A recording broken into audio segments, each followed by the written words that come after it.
Hey friends, it's your girl Mia. This is Mia Horror Stories. And tonight's story, I found a USB labeled "Do Not Watch Alone in a Public Library" is told in darkness.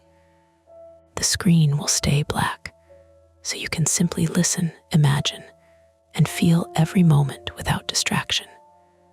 Trust me, the build-up matters, and the ending is where the real chill hides.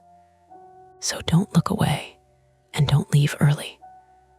The first thing that went wrong was small enough to ignore. A library receipt, one of those thin, slick strips that always curls like it's trying to escape, was taped to the inside of the glass entry door. Not on the community board, not in the lost and found binder. On the door itself, right at eye level, where it couldn't be missed unless you were rushing. Please do not use the public computers alone after 6 p.m. Ask staff to assist. Thank you. No letterhead, no logo, no signature. Just black ink that had smudged at the edges like someone had written it fast and pressed too hard, then torn it off a roll with angry fingers. I stood there with my hand on the cold metal handle, reading it twice. The glass reflected my face back at me in a faint overlay with the lobby lights and the gray-blue street behind. A rain bead slid down the pane and wobbled where it hit the tape, like even the water didn't know what to do with this. It wasn't a threat. It wasn't a warning about a gas leak. It was procedural, a rule, like please don't leave your coffee on the shelves or no phone calls in the stacks. But the phrasing snagged. Do not use the public computers alone. You'd think the library would want people to use the computers alone. It was half the point. A man in a damp hooded jacket squeezed past me, smelling like wet wool and bus seat vinyl, and pushed the door open with his shoulder. That new, he muttered, not really to me. I don't know, I said, and heard myself default to polite Midwestern uncertainty, even though I wasn't in the Midwest. I was in Portland, Oregon, and people here had their own flavor of uncertainty, more artisanal. He snorted softly and went in. I followed. The Multnomah County Library's Central Library, downtown, always made me feel like I had accidentally wandered into a courthouse on a day I wasn't supposed to be there. The lobby was high-ceilinged and echoey in a way that made your footsteps sound more important than they were. The air had that specific library mix: paper, dust, someone's lavender hand lotion, and the faint ozone clean scent of whatever industrial floor cleaner they used in the mornings. Somewhere deeper inside, a printer chattered like a small animal. My phone buzzed. I glanced down and saw Mara's name. I answered before the second ring even finished. Hey, please tell me you're there, she said, breathless like she'd been jogging, which would have been ridiculous because Mara didn't jog unless someone was chasing her, and even then she'd negotiate. I'm here, I said, moving toward the main desk. Why? Because I'm at the kiosk, and it's doing that thing where it pretends it can't read my card. Again. And she paused, then dropped her voice. I just watched a guy try to put a fork in the coin slot. A literal fork. Like stainless steel. Like he stole it from a diner.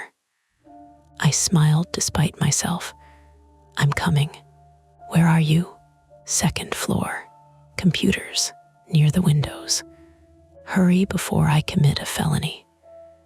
I told her 2 minutes, hung up, and started up the stairs. I'm Ethan Mercer, 29 male, and I was supposed to be doing something responsible tonight, like finishing the grant write-up that had been sitting in my drafts folder for 2 weeks, or at least responding to my landlord's email about the gentle reminder that rent isn't a suggestion. But my laptop had decided, yesterday, in the middle of a perfectly normal spreadsheet, that it no longer wanted to recognize its own hard drive. The repair shop guy had said maybe, a lot in a way that made me feel poor. So I'd done what I always did when my life felt like it was slipping toward chaos. I came to the library. The library was the closest thing I had to a controlled environment. The rules were visible. The lighting was consistent. The chairs were uncomfortable in predictable ways. If you asked the staff for help, they didn't look at you like you failed at being an adult. They looked at you like you were a person who needed a thing. And because I'm me, I had also promised Mara I'd help her print documents for a job interview. My flaw, if you want to call it that, which I didn't, not out loud, was that I said yes too easily. I liked being the person people could count on. I liked it too much. It made me slow to admit when something felt off, because off was inconvenient, and I was always trying to keep things smooth.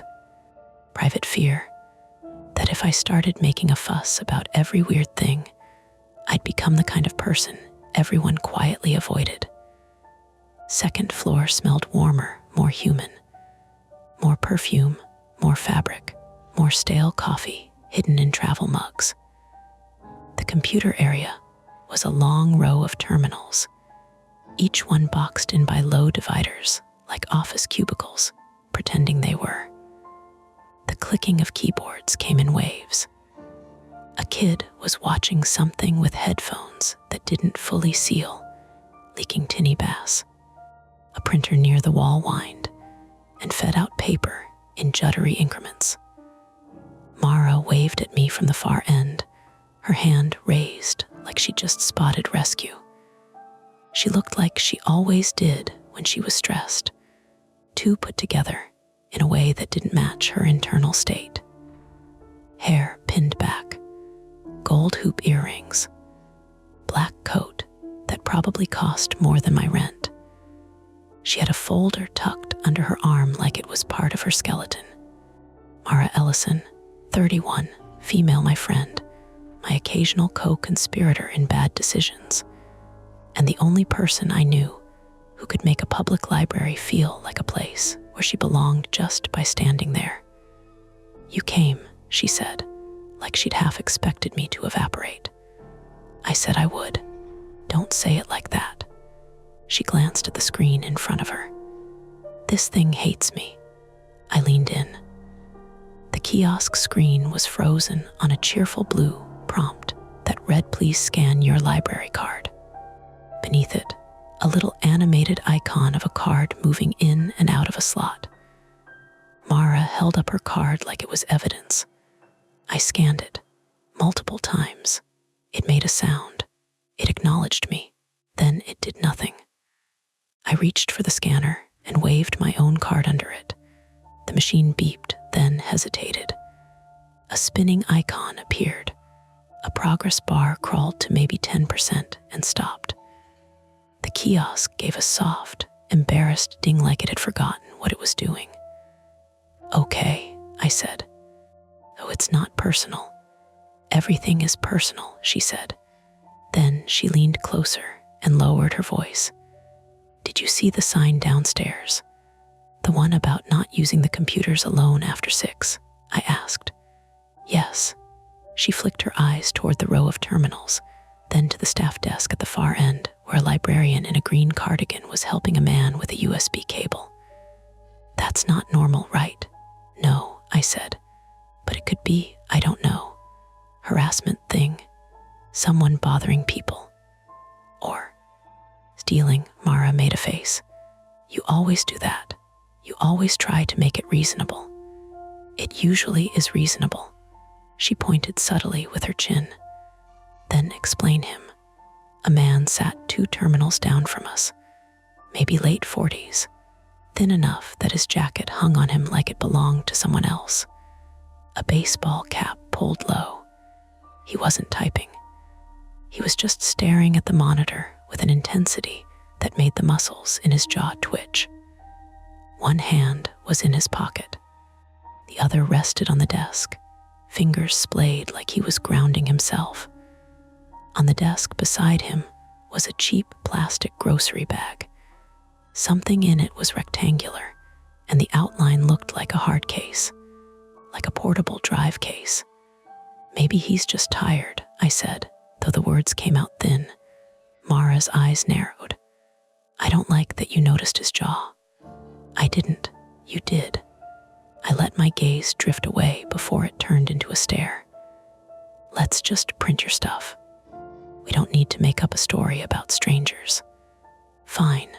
She exhaled through her nose, the way she did when she was letting me have a point without admitting it.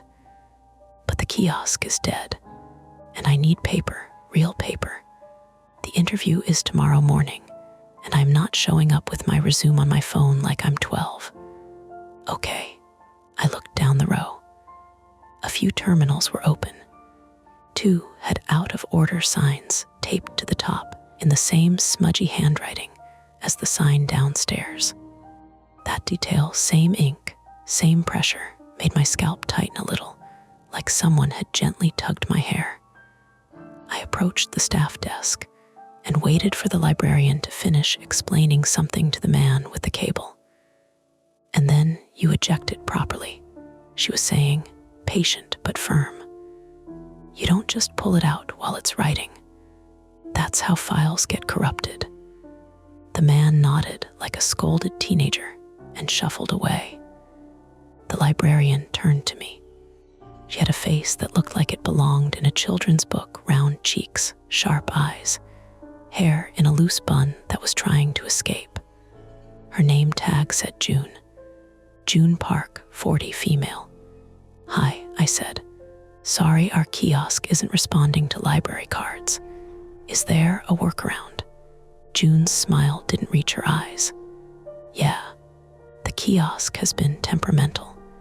If you're printing, you can log in at any terminal and send it to print release. Then you pay at the printer station." Mara stepped up beside me and held up her folder like a shield.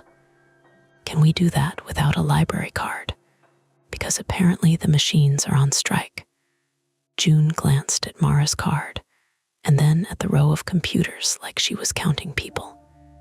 "You can use a guest pass for 1 session," she said, but she hesitated, then looked directly at me. "If you're going to use a USB drive, just don't plug in anything you didn't bring yourself. Okay?" It wasn't a scolding. It was a request that carried weight. Mara blinked. "Is that a new policy?" June's jaw tightened in a way that made me think of the man 2 terminals down. "It's just good practice," she said. "And we're asking people not to work alone after 6, especially at the public computers." "It's 5:40, I said automatically, as if time was a loophole. June's expression softened by a fraction. "I know. I'm not trying to scare you. I'm trying to keep everybody safe." Her hand moved to a small stack of yellow slips. "Here, guest pass. It's good for 60 minutes. Mara took it, but her eyes stayed on June. "Safe from what?" June didn't answer right away. The printer behind her whined and spat out a page with a squeaky roller sound. Somewhere, someone laughed too loud and then cut it off like they'd remembered where they were. June leaned in slightly and lowered her voice. "We had a situation last week," she said. "Someone left a drive in one of the terminals. People found it, plugged it in. It caused problems. Like a virus?" I asked. June's gaze flicked to my hands, then to Mara's folder, then back to my face. "Like people got upset," she said carefully. "We called security. We called the police. It became bigger than it needed to be." Mara's fingers tightened around the guest pass.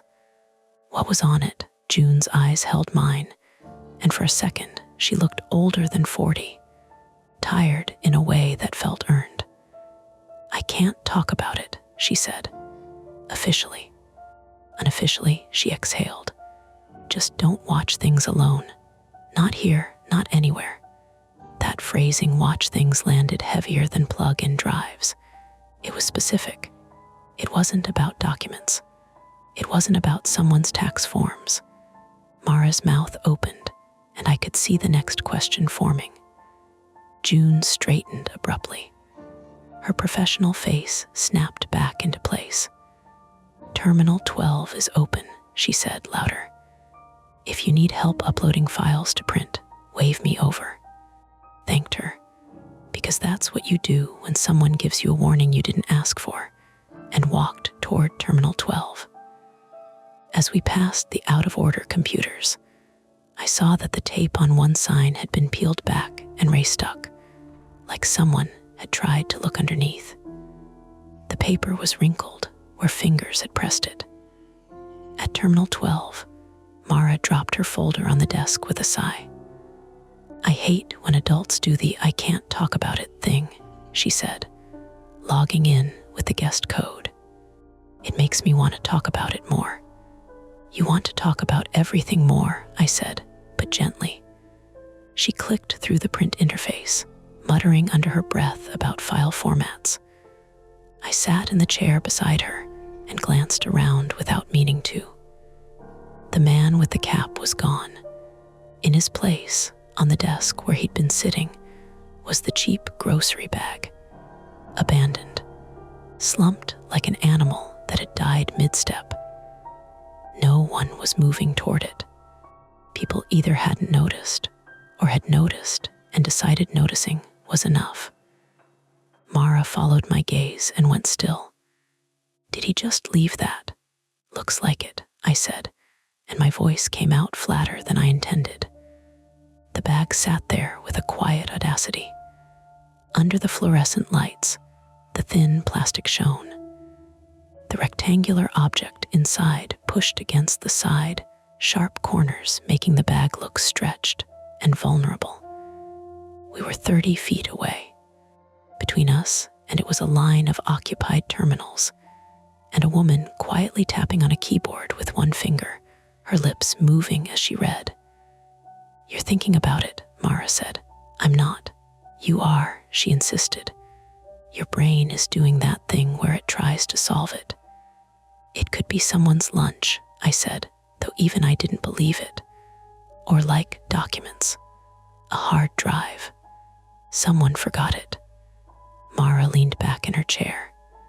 "Or it's the thing June was talking about," she said, and her voice dropped into a register that made it sound like she was trying to convince herself as much as me. The drive. The situation. I looked toward June at the desk. She was helping someone with the copier, her back turned. There was also a security guard by the elevator, older guy, bored posture, eyes scanning without urgency. Mara's cursor blinked on the screen beside me, ready for her resume file. She hadn't clicked it yet. She was watching the bag like it might move on its own. It didn't. It just sat there, plastic crinkling softly whenever the HVAC breathed. "You know what we should do," Mara said. "What? We should tell June," she said, "and then not touch it, like adults." "That's probably the right thing," I said, and then I heard myself add, quieter. "But if it's someone's stuff," Mara's eyes narrowed. "Ethan, I'm just saying," I murmured. "If someone forgot it, it's the library. People lose things all the time. We could just take it to the desk."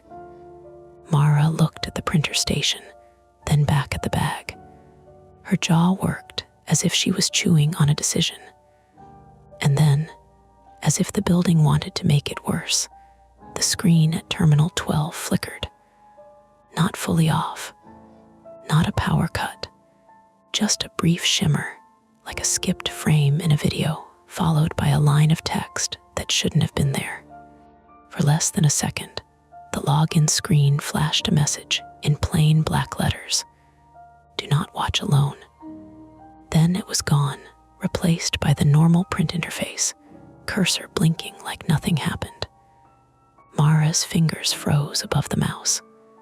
My skin tightened along my forearms, a physical reaction that had nothing to do with fear and everything to do with the brain recognizing a pattern it didn't want.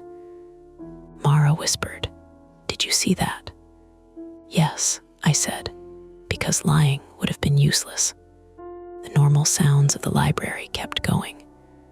Keyboards, printer rollers, a muffled cough, somebody's headphone bass. Life continuing as if the building hadn't just winked at us. Mara swallowed. "Okay," she said. "So, choice time." I stared at the abandoned bag, then at June's desk, then at the terminal in front of us like it might produce another message if I stared hard enough. "What do you want to do?" I asked, even though I could already feel where the evening was tilting. Mara's eyes flicked toward the bag again. "We can act like nothing happened," she said softly. "Print my stuff. Leave.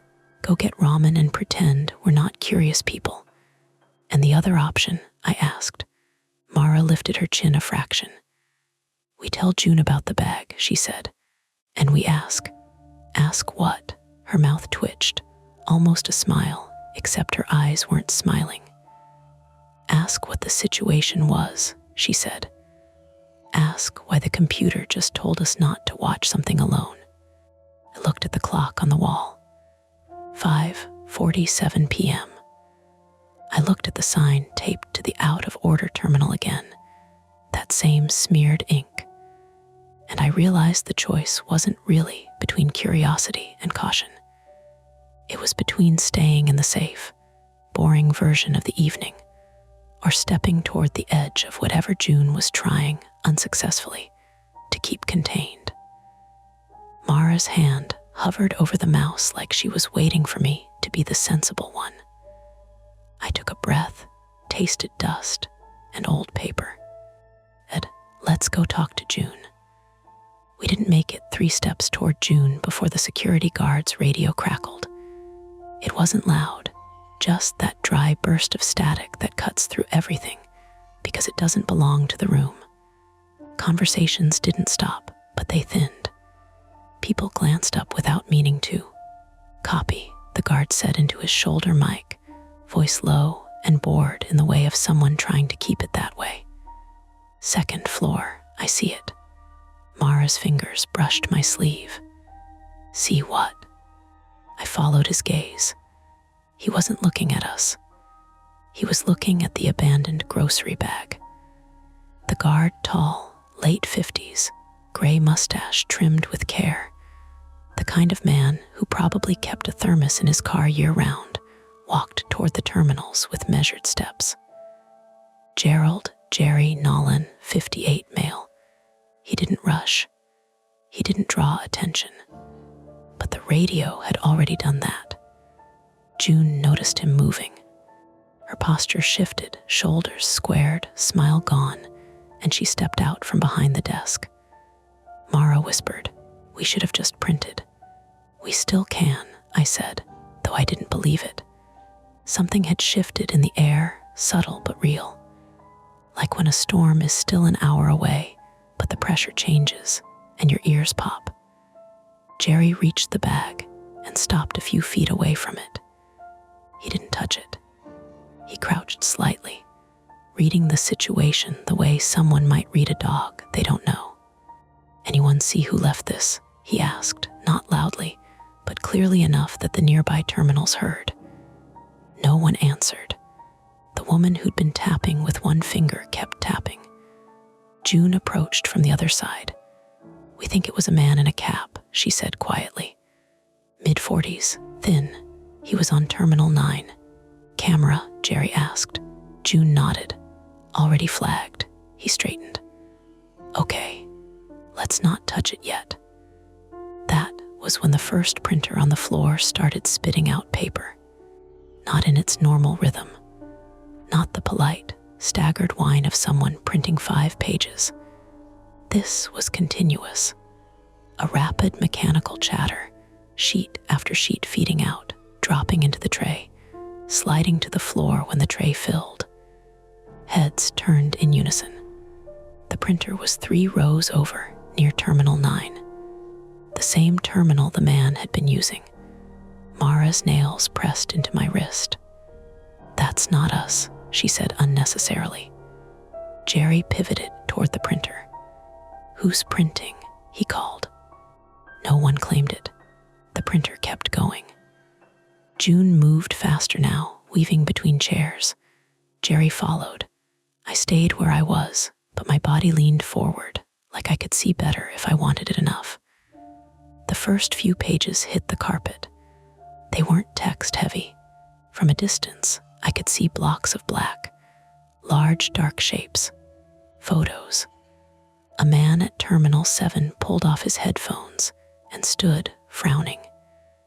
"Is that mine?" he asked, confused. "It's not under your login," June said, glancing at the small display screen on the printer station. "It says," she stopped. "What?" Jerry asked. June's hand hovered over the emergency cancel button. "It says do not watch alone." The printer did not care. Paper kept coming. Jerry pressed the cancel button hard. The machine whined in protest and slowed, then stopped mid-feed, leaving a page half exposed like a tongue. Silence didn't fall. It shifted. It got heavier. June crouched and picked up one of the pages that had fallen. She didn't mean to, I think. It was reflex. Paper on the floor in a library is like a cry for help. Her eyes moved across the image. I watched her face change. Not horror, not shock, recognition. She folded the page in half without comment. Jerry's jaw tightened. "We need to clear this area," he said quietly. That did it. Conversations died. People stood, awkward, confused. "Is there a problem?" someone asked. "Teen maintenance," June said automatically, her voice smooth but too fast. "If you could just take your belongings and head downstairs for a few minutes." Mara leaned in close to me. "That's the same phrase." "What phrase?" "Do not watch alone." That's what flashed on the screen. My mouth felt dry. "Yeah, the woman at Terminal 9, no, not 9. The bag had been at 9. The woman was at 8. She was older, maybe early 60s, silver hair in a low ponytail, cardigan with tiny embroidered birds. She hadn't stood. She was staring at the printer, her screen. Her hands were resting on the keyboard like she'd forgotten how to use them. "Ma'am," Jerry said gently, stepping toward her. She didn't respond. June moved to her other side. "Ma'am, we need to clear the area." The woman blinked once, slowly, like she was waking up from anesthesia. "I didn't print that," she said, her voice thin. "We know," June said. The woman looked at the half-fed page, still hanging from the printer. "It just started," she whispered. "It just," her voice cracked. Mara made a small sound in her throat. "Ethan," she murmured, "this is bad." The printer display still read, "Do not watch alone, 47 PAGES. 47. I did the math without meaning to. That's not an accident. That's not someone leaning on a key. Jerry gently guided the older woman away from the terminal. "Let's get you some water," he said. His voice had changed, firmer now. June looked around the room, counting bodies. "We need to check the other terminals," she said under her breath to Jerry. He nodded. That was when Terminal 12 flickered again. Mara and I both saw it. The print interface vanished for half a second. Black screen, white text. "You shouldn't have come back." Then the login screen reappeared. Mara inhaled sharply. "Okay," she said, voice tight. "Okay, that's not normal. That's not a virus that just does that." "Could be a prank," I said, though my stomach had dropped in a way that felt personal. "You shouldn't have come back. I came here all the time." Mara grabbed my forearm fully now. "We need to leave." I didn't argue, but we didn't move, because Jerry was now standing at Terminal 9, and he had finally decided to look inside the grocery bag. He didn't touch it with bare hands. He pulled a pair of nitrile gloves from his belt pouch. Who carries those? and slid them on with slow care. June hovered beside him. The bag crinkled as he lifted it. Inside was a clear plastic hard case. Inside, that was a USB flash drive. White, unbranded, the kind you get in bulk online. A piece of masking tape had been wrapped around it. In thick black marker, pressed hard enough to leave grooves in the plastic beneath. "Do not watch alone." The words were slightly smeared. I felt something in my chest shift from abstract unease to something sharper. Mara whispered, "Oh my God." Jerry held the case up slightly, turning it so June could see. "Same as last week?" he asked. June swallowed. "Looks like it." Mara looked at me. "Same as last week." My brain latched onto that. There wasn't just one. There had been another. How many? I heard myself ask too loudly. Jerry's head snapped toward me. I hadn't realized I'd stepped closer. "Sir," he said, measured, "I'm going to need you to step back." "I'm just asking, step back." His tone wasn't angry. It was controlled. And that made it worse. Mara tugged me away, her nails digging in. "Ethan, stop." My private fear that I'd become the person who made a scene pressed against my ribs. But there was another fear under it now. "You shouldn't have come back." "Back from what?" June straightened. "We need to call it," she said to Jerry. "And probably PPB again. Portland Police Bureau." The older woman with the bird cardigan was now sitting in a chair near the stairwell, sipping from a paper cup. Her hands shook slightly. She wasn't crying. She looked embarrassed. "Ma'am," June said softly, kneeling in front of her. "Did anything appear on your screen before the printer started?" The woman nodded once. "It was a video," she said. "I didn't click anything. It just," she stopped, swallowed. "It was someone in a room." "What kind of room?" Jerry asked, his voice still calm. Like this," she said, gesturing weakly at the computer area. Rows of computers. Mara's grip on me tightened. "And," June prompted. The woman shook her head. "I don't want to say." June didn't push. Jerry turned back to the bag. "We're bagging this," he said. "Nobody plugs this into anything." The words hung in the air. Nobody plugs this into anything. But the printer had already printed something, which meant something had already been plugged in. "Wait," I said, my voice quieter now. "If that's in the bag, how did the printer?" June looked at me. And for a second, I saw the answer land between us. Terminal 9 had a USB port on the front panel. If the man in the cap had used it, he must have left something behind in the system, I said. "Or scheduled it," Mara added. "Like a timed print job." Jerry's eyes flicked to us. He didn't like that we were thinking. "It needs to check the network," June said quickly. "Right now." She pulled out her phone. The security guard's radio crackled again. "Nolan, we've got a call from downstairs. Someone says their screen just went black." Jerry closed his eyes briefly. "How many?" he asked. "Two so far." Mara let out a small, disbelieving laugh. "Oh, this is coordinated." I could feel the room tilting. Not physically, logically. Time-sensitive problem. Clear the area before whatever this was spread. But spread how? June spoke rapidly into her phone, explaining the situation in clipped sentences. "Yes, again. No, we haven't plugged it in. We think he accessed Terminal 9's front port. Yes, printing already occurred. No, we haven't reviewed the content." Her voice was steady, but I could hear the strain. Jerry looked at the clock. 5:56 p.m. 4 minutes until the arbitrary 6 o'clock deadline from the sign downstairs. "Everyone needs to log out," he said loudly now. "Now, save your work and log out." The room shifted into motion. Chairs scraped. Keys clacked faster. Someone cursed under their breath. Mara turned to me. "My resume," she said. I didn't send it. You can email it later, I said. My laptop is at home. I don't have it on my phone. Then we come back tomorrow.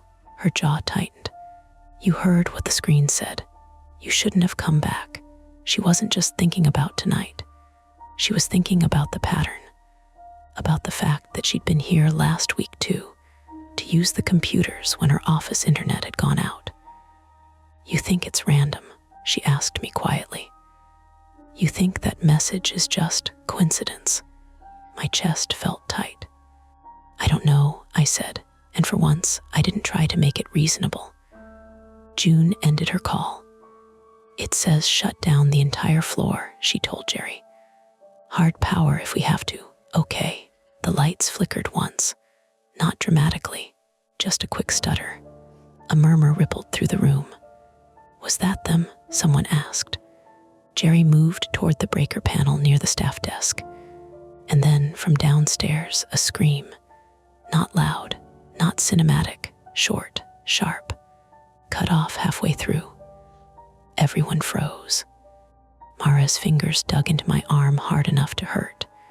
Jerry stopped mid-step. June's face went pale.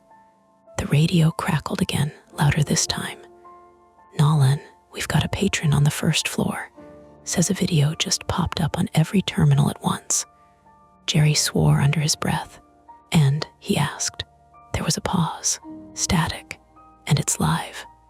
The word landed like a dropped plate. Live. My mind snapped to the older woman's description. A room like this. Rows of computers. My skin prickled. Mara whispered, Ethan. We were no longer dealing with a forgotten drive and a prank print job.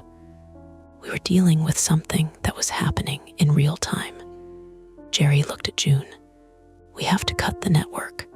June nodded, already moving toward the back office. The radio crackled again. Nolan, the video. It's showing the second floor. Every eye in the room turned upward, as if expecting to see a camera staring back. Jerry's face went tight in a way that wasn't about procedure anymore. It's showing you, the voice on the radio continued. It's showing everyone on too. Mara's breath hitched. I felt suddenly exposed, like the ceiling had dissolved. The terminals around us flickered. One by one.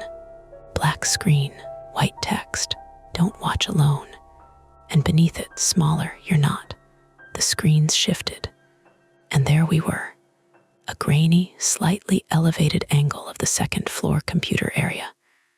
Not pre-recorded, not old, live. Mara's face was visible on Terminal 12. My own just behind her shoulder. June near the desk, Jerry in mid-turn. The older woman sitting in the chair. The image was shaky, like it was being streamed from somewhere not quite stable. Where is that camera? Someone shouted. There aren't cameras up here like that, June said, her voice tight. Jerry grabbed his radio. Where is the feed coming from? Static, then. We don't know. My brain tried to find the angle, the vantage point. It wasn't from the ceiling. It was eye level. Somewhere in the room. Mara's grip on me was painful now. Ethan, she said, the bag. I looked. The grocery bag was still on the desk. The clear case was still in Jerry's gloved hand. But the USB drive was gone. The case was empty. Jerry stared at it, confusion flashing across his face before hardening into something else. No one moved, he said. No one had. The terminals kept showing the live feed. And then the camera angle shifted. It moved through the room, as if someone was walking with it toward us. The complication wasn't subtle. Whatever this was, it wasn't confined to a forgotten drive anymore. It was inside the building, and it was watching. The first thing Jerry did was yank the Ethernet cable out of Terminal 9. He didn't hesitate. He crouched, reached behind the CPU tower bolted under the desk, and pulled. The plastic clip snapped with a sharp, decisive tick. The monitor flickered. The live feed didn't stop. It stuttered for half a second, pixelated, blocky, and then smoothed out again. Same angle, same second floor. Not local, June said, too quickly. She was already moving toward the staff office at the back of the floor, the one behind the half-height counter near the copier station. It's on the network. The geography of the second floor suddenly felt important in a way it hadn't before. At the top of the main staircase, the circulation desk and copier station. To the right, long rows of public computers facing inward, windows lining the far wall looking down onto SW 10th Avenue. To the left, the elevator bank and restrooms. Behind the desk, a locked office with the network cabinet and breaker panel. The live feed on the screens shifted again. It moved past Terminal 12, past Mara and me. The image tilted slightly, catching the fluorescent light glare for a second, then correcting. Someone was walking. Everybody downstairs.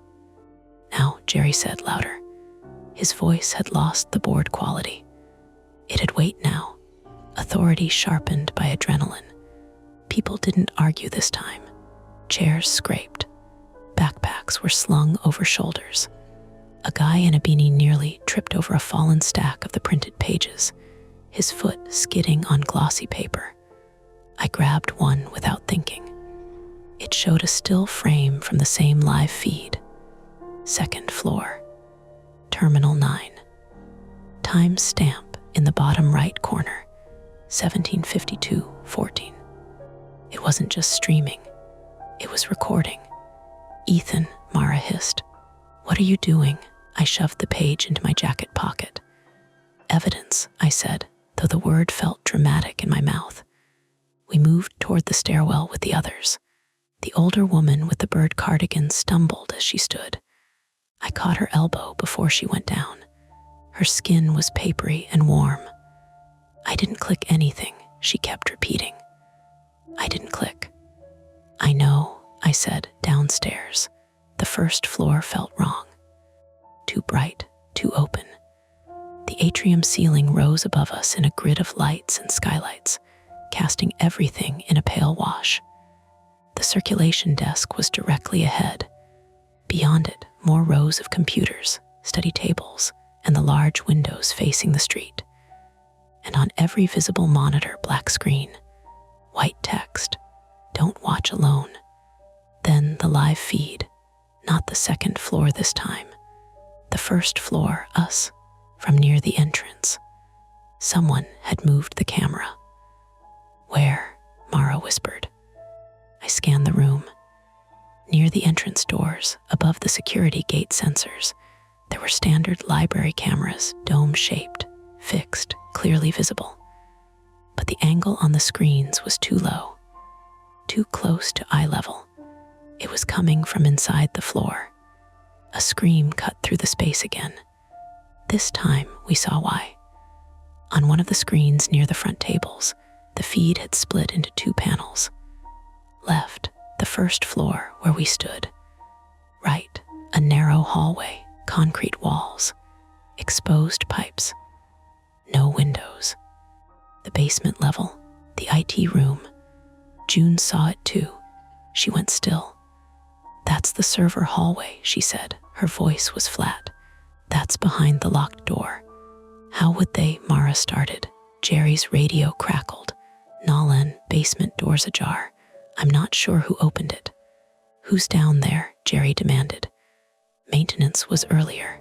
They left at 4. June's face drained of color. The network hub is down there. Attempt 1. Cut the network at the source. The front doors, Jerry said into the radio. No one in, no one out. A murmur rippled through the patrons clustered near the circulation desk. You can't lock us in, someone protested. Temporary, Jerry snapped. Until we assess. Assess what? Mara's nails were biting into my sleeve again. I could feel my pulse in my fingertips. June looked at Jerry. We have to go down. He hesitated. That hesitation mattered. Security protocol said you don't chase a potential intruder alone. But the live feed on the screens shifted again. The basement hallway view zoomed in slightly. On the heavy gray door at the end, the one with the keypad lock, the keypad light was green, unlocked. You have keys? Jerry asked June. Yes. Then we go together. They moved toward the elevator. I stepped forward without thinking. No, Jerry said, holding up a hand. Patrons stay here.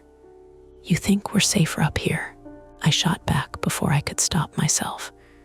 My voice echoed more than I intended. Mara stared at me. Ethan, but she didn't tell me to stop. Jerry looked at me for a long second. Then he jerked his head toward the elevator. You stay behind me. Mara didn't ask permission. She followed. We crowded into the elevator, Jerry, June, Mara, and me. The doors slid shut with a soft mechanical sigh. The ride down to the basement took maybe 12 seconds. It felt longer. In the mirrored panel above the buttons, I saw our reflections. 4 faces, all of us looking slightly upward, as if the camera might be in the ceiling. The elevator dinged. Basement.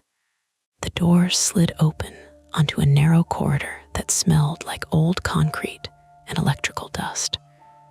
The hallway from the screen was to the right, and it looked exactly like it had on the monitors. Exposed pipes, fluorescent strips buzzing faintly overhead, a faint hum from deeper inside. The heavy gray door at the end stood slightly ajar. The keypad's green light glowed steadily. Jerry drew his baton not extended, just in his hand, and moved forward. June's keycard trembled slightly as she held it. Mara's breathing was shallow. I could hear it. I became hyper-aware of sound. Our footsteps on the concrete, the faint drip of something in the distance, the hum of servers behind the door. The live feed on the first floor screens had shown this hallway in real time, which meant someone had been here recently. Jerry reached the door and pushed it open with his foot.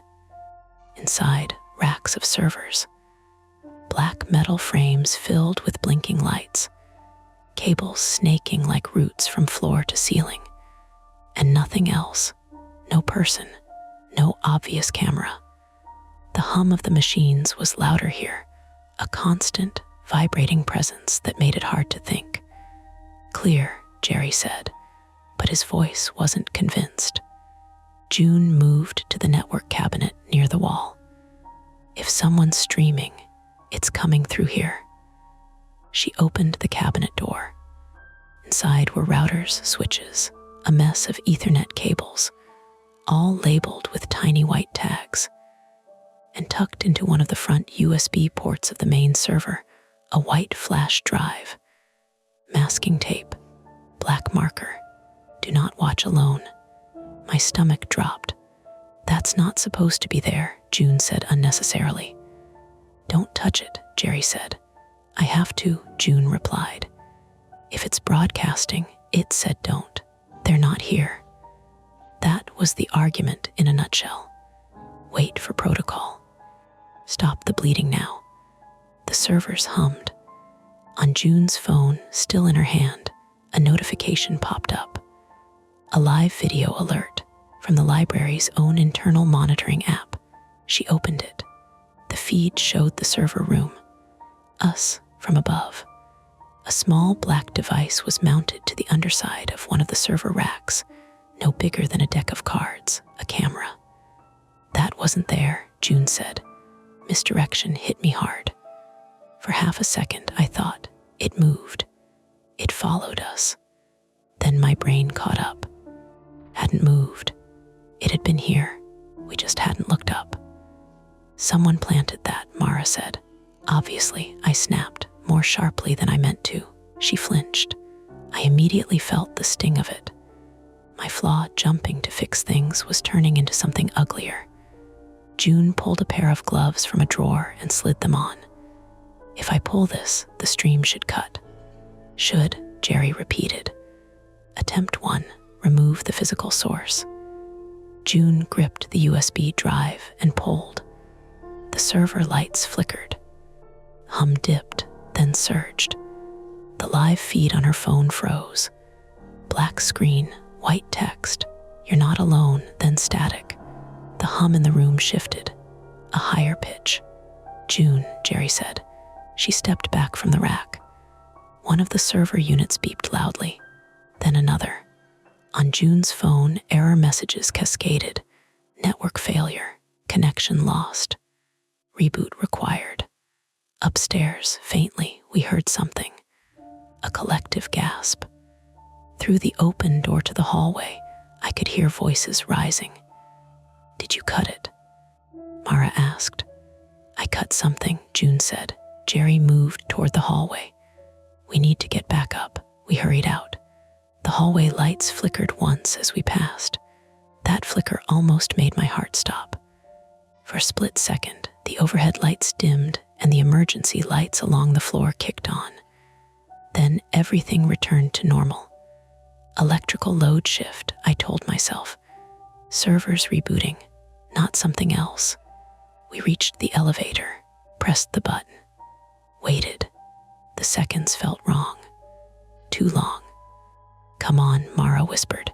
The elevator dinged. Doors opened, first floor. We stepped out into noise. Patrons were clustered near the front doors, which were now locked. Some were filming with their phones. Others were shouting at the security desk. On the monitors, no live feed, just black screens, white text, network error. A small cheer rose from somewhere. "You did it," Mara breathed. June didn't smile. She scanned the room. "Where's the older woman?" she asked. My chest tightened. The chair near the stairwell was empty. "She was right here," I said. Jerry swore softly. A staff member ran up from the lower stacks. "The emergency exit by the west stairwell is open," she said. "Alarm's been triggered." The alarm hadn't sounded. That was the problem. It should have.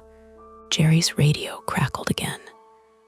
"Nolan, we've got a 911 call from inside the building." Caller hung up. "Location," he demanded. "Pinged near the children's section." The children's section was on the first floor, toward the back, past the nonfiction stacks, and near the west stairwell. Right where the emergency exit was. June's face went pale. "She said she didn't click anything," she murmured. She was shaking. My pocket felt heavy with the printed page I'd grabbed. Mara looked at me, eyes wide. "If she thought it was live, I said. Attempt 2. Lock down the building. Find the person behind it." But the trap tightened. We moved toward the children's section. The geography mattered. From the front desk, you pass the main nonfiction stacks, tall shelves that block sightlines, then the low tables and colorful rug of the kids' area near the back wall. As we rounded the shelves, I heard something that made my stomach drop. A voice, not in the room, from a speaker, thin, tinny, familiar, the older woman's voice. "I didn't click anything," it said, looped, playing from one of the children's computers. Misdirection again. For one awful second, I thought she was in there, saying it again, trapped somewhere. Then I realized it was a recording, pulled from the live feed, broadcast back into the room. Someone was using her fear as audio. Mara gagged softly. Jerry moved faster now. The emergency exit door at the far end stood open a few inches. Cold air from outside crept in, carrying the smell of rain and traffic. The alarm panel above the door was dark. No flashing light. Disabled. On the carpet near the door, a white USB flash drive. Masking tape. Black marker. "Do not watch alone." And next to it, The older woman's bird-embroidered cardigan. Folded carefully, my vision narrowed. She didn't just leave that, Mara said, her voice shaking. Jerry crouched near the door, scanning the alley outside through the crack. Sirens wailed faintly in the distance. Portland police. Close. But not here yet. June looked at the USB on the carpet. It's not plugged in, she said. No, I said, my phone buzzed in my pocket. Unknown number, local area code. I looked at Mara. She shook her head, I answered. Hello, silence. Then a breath close to the mic, and a voice, calm male. You shouldn't have come back, Ethan. My knees went weak. Mara saw my face change. What? She whispered. The line clicked dead. Point of no return. This wasn't random. It wasn't just the library. It was me. And whoever was behind it was still inside the building. My phone felt heavier than it should have. Mara stared at me like she could force the truth out through my face. Ethan, she said again, sharper. What did he say? Jerry was still crouched by the cracked emergency exit, looking into the alley. June stood frozen over the USB and the cardigan, like if she looked away, the objects might rearrange themselves. I swallowed, throat dry. He said he knows me. Mara's eyes widened. How? I don't know. That was a lie, or at least it was me refusing to connect dots fast enough. Because the phrase wasn't new. Not really. You shouldn't have come back to the library. Back after last week. Back after I'd done the thing I always do, tried to be helpful, tried to keep it smooth. I remembered the smell of burnt plastic from a terminal near the windows 5 days ago. A screen frozen on a weird pop-up. June's face tight with panic. Me leaning in, saying, Do you want me to call someone? Do you want me to report it? Me giving a statement to a board officer by the front desk, while patrons watched like it was a show. Me thinking I'd done the right thing. Maybe I'd done the triggering thing. Ethan, Mara said, softer now, because she heard the shame under my voice. What did you do last week? Jerry looked over, suspicious. You were here last week. I nodded once.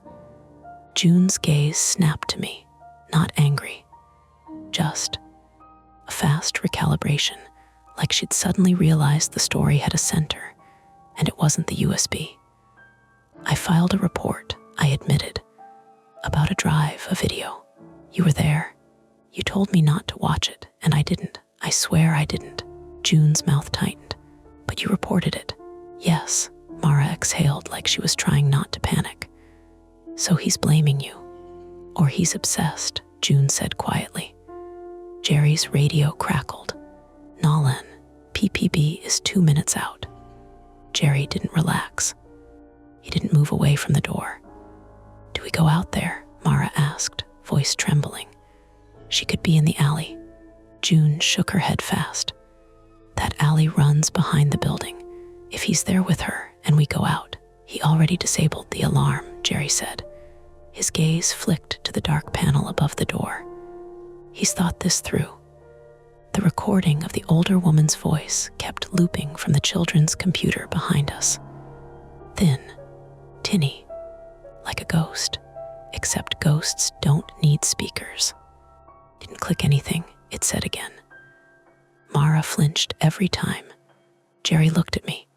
Your phone, he called you. What number? I pulled up the call log with shaking fingers. Unknown. No number displayed. He blocked it, I said. Of course he did. Jerry shifted his weight. His baton was in his hand, his other hand on his radio. Listen, we're not splitting up.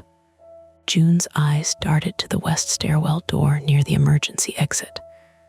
A plain door with a push bar and a small sign. Staff only. He knows the building, June said. He's using staff access. That's why the keypad was green downstairs. That's why the alarm is dead. Mara's voice was tight. So he has keys. June nodded. Or he had them, Or he copied them. Jerry's jaw flexed. We wait for police. And then my phone buzzed again. Unknown. My hands went cold. Mara grabbed my wrist. Don't. I answered anyway, because my flaw didn't just make me helpful. It made me easy to bait. It made me believe if I could just talk to the problem, I could soften it. Hello. My voice cracked. A breath, close then. You brought someone with you this time. Mara's face went white. Put it on speaker, she whispered. I did. The voice was calm, almost conversational, male mid-range. Not young, not old, American. No obvious accent. You're breaking the rules, he said. Jerry's head snapped toward the phone. This is security. Identify yourself. A soft laugh. Security. Like last week. Like you protected anyone last week. June flinched as if struck. Mara leaned close to the phone. Where is she? She demanded. Where's the woman? The voice didn't answer her. It stayed on me. Ethan Mercer, you always show up. You always want to help. You always want to be the good guy. My stomach rolled.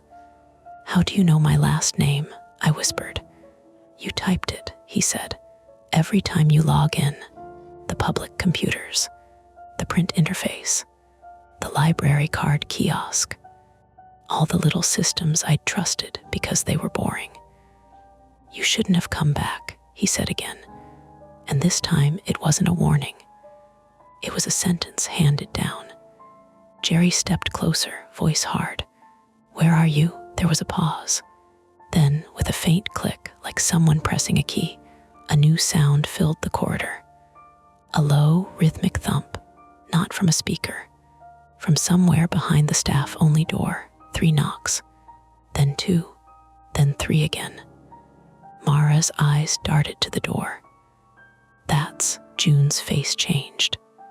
That's the maintenance stairwell signal, she said. They knock like that when their hands are full. Jerry's expression went tight. He's in there. My phone speaker crackled softly. Don't watch alone, the voice murmured, almost tender now. It's not real if nobody sees it with you. And then the call ended. For 1 second, none of us moved. The building's normal sounds, distant voices, the hum of HVAC, the soft roll of a cart somewhere kept going like they didn't know they were in danger. Mara's hand slid into mine without permission. Her palm was damp. June looked at Jerry. If he's in that stairwell, he's got her, Jerry finished. Police are 2 minutes out, Jerry repeated, like saying it could build a wall. But I couldn't unhear the knocks. If the older woman was in there, she'd used the only language available. Sound, time-sensitive problem. Concrete. If we waited, he could move her. Down the stairwell. Out a side exit. Into the alley. Into a car. 2 minutes is a long time when someone is carrying a person. Mara's voice was thin. Jerry, we can't just stand here. Jerry's gaze flicked over us. He did the calculation, policy versus reality, liability versus a human being. Then he swore low. June, you have access. June nodded, already reaching for her keycard. Open it, Jerry said. Ethan, Mara behind me. If you don't do exactly what I say, I will physically throw you out of the way. Understand, Mara nodded. I nodded. June swiped her card at the reader beside the door. The light flashed green. The lock clicked. Jerry pushed the door open. The maintenance stairwell smelled like wet concrete and bleach, and something faintly metallic, like old pipes. It was narrower than the public stairwell, utilitarian, painted cinderblock walls, exposed conduit running along the ceiling. We stepped in, and the door swung shut behind us with a heavy, soft thud. Instantly, the sounds of the library dimmed. The stairwell swallowed noise. Jerry moved down 1 flight, baton in his right hand, radio in his left. Portland police are en route. he said into the stairwell, voice loud, meant to carry. Come out with your hands visible. No answer. We went down another half flight to the landing. There, tucked behind the metal railing, was the older woman, not lying down, sitting slumped against the wall like she'd slid there. Her mouth was taped with a strip of clear packing tape. Her wrists were zip-tied in front of her, tight enough to make her hands puff slightly. Her glasses were askew, one lens cracked. Her eyes were open and wild. Mara made a choking sound. June moved toward her without thinking. Oh my God, June, stop, Jerry snapped. Don't rush. The woman's gaze flicked upward past us. Past Jerry, past Mara, past me, to the flight above. And her eyes widened further. Jerry spun. A man was coming down the stairs. No cap now. Close cropped dark hair. Lean. Early 40s maybe. A dark hoodie zipped up high, gloves on his hands. His face had the blankness of someone who'd practiced looking like nothing until it was useful. Caleb Rusk, 42 male. He held a phone in one hand. In the other, a small folding knife, blade out, not huge, but real. Bright under the stairwell light. Don't, he said, and his voice was the same as the one from my phone, calm, almost disappointed. Don't make this ugly. Jerry stepped forward. Drop the knife. Caleb's gaze slid to me like we were alone. Ethan, he said, as if greeting a coworker. See, you did come back. My knees felt loose. My breath was too fast. Mara's grip on my hand became pain. You kidnapped her, Mara said, voice shaking with anger. Caleb's eyes didn't even flick to Mara. She watched, he said casually, like explaining a rule. She shouldn't have. Now she understands what it means. The older woman's chest heaved. A muffled sob pushed against the tape. June, pale as paper, whispered, Caleb. He smiled slightly at hearing his name from her. Hi, June. Jerry's posture changed. You know him? June swallowed hard. He was contracted. Last year you got him fired, Mara blurted, looking at June. June flinched. No, he was removed for accessing patron accounts. Caleb's smile didn't change. That's a funny way to say I did my job too well. Jerry's radio crackled. He glanced at it. Caleb's eyes flicked to the motion. Don't call them, Caleb said softly. Jerry didn't answer. Caleb's gaze returned to me. You made it public, he said. Last week, you brought police. You made it into a story. You did what you always do. I found my voice thin. I didn't watch it. Caleb tilted his head. But you wanted to. My stomach clenched because it was true in the most shameful human way. I had wanted to know. I told myself it was about safety, about evidence. But curiosity had been there, hot and bright. Mara's voice cut in. Ethan doesn't owe you anything. Caleb looked at her for the first time. His eyes were flat. You shouldn't be here. I'm here, Mara said, and her voice steadied. And you're not getting out. Caleb's mouth twitched. You think you can stop me? Jerry edged forward, closing distance inch by inch. Drop the knife. Hands visible. You're done. Caleb's eyes tracked Jerry's movement. You won't hit me, he said, almost gently.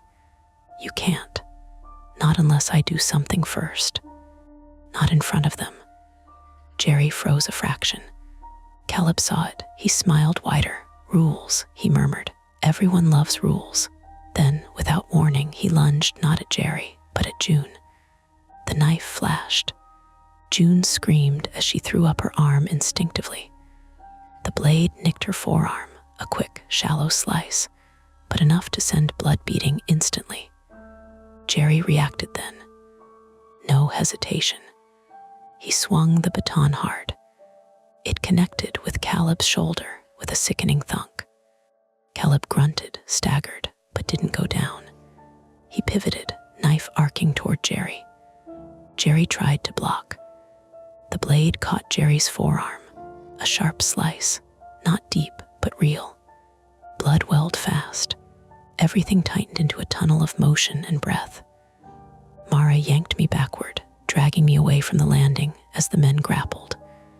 My heel caught the edge of a stair, and I stumbled, my shoulders slamming into the cinder block wall hard enough to see stars.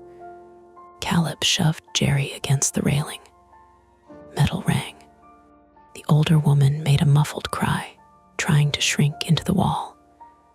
June pressed her bleeding arm against her chest, eyes wide, shock trying to steal her voice. Caleb raised the knife again. Jerry's baton was pinned awkwardly between them, and in that split second, I saw the zip ties on the older woman's wrists, a small detail that became a lifeline. My pocket, the printed page, glossy paper. I tore it out with shaking fingers, unfolded it. The edge was stiff, not a weapon, not really, but a tool. I slid down to the older woman, my body blocking her from the fight. Her eyes latched onto me, begging. "I'm going to cut it," I whispered. "Okay, stay still." I shoved the glossy paper under the zip tie at her wrist and sawed fast, back and forth, the paper edge biting into plastic. It didn't cut cleanly. It heated. It resisted. My fingers cramped. The zip tie dug into her skin. She shook, trying not to. Above us, Caleb and Jerry crashed against the wall again. Mara shouted, "Jerry." Jerry grunted, strained, trying to keep the knife hand away from his throat. June, voice trembling, said, "Caleb, stop." Caleb laughed, breathless. "You're all watching," he said, like that was the point. Together. My hands shook harder, I sawed. The zip tie finally gave with a sharp snap. The older woman's hands sprang free, red and swollen. "Breathe," I whispered. I ripped at the tape on her mouth. It tore away with a harsh sound, leaving her lips raw. She gasped, gulping air. "Run," Mara snapped at her. The older woman tried to stand. Her legs wobbled. She nearly fell. I grabbed her elbow again, steadying her. Caleb saw movement below. His eyes flicked down. That distraction was enough. Jerry drove his knee into Caleb's thigh. Caleb hissed, staggered. Jerry ripped the baton free and swung again, this time at Caleb's wrist. The baton cracked bone. A sound like a branch snapping. Caleb screamed. The knife clattered down the stairs, skittering to a stop near my shoe. For a moment, everything held. Breath. Blood, the hum of the building faint through the walls. Caleb cradled his wrist, face twisted, not with pain alone, but with fury at losing control. Mara grabbed the knife by the handle and kicked it farther down the stairs. Jerry seized Caleb by the hoodie and shoved him against the wall, baton pressed into his chest. On the ground, Jerry snarled, his voice raw now.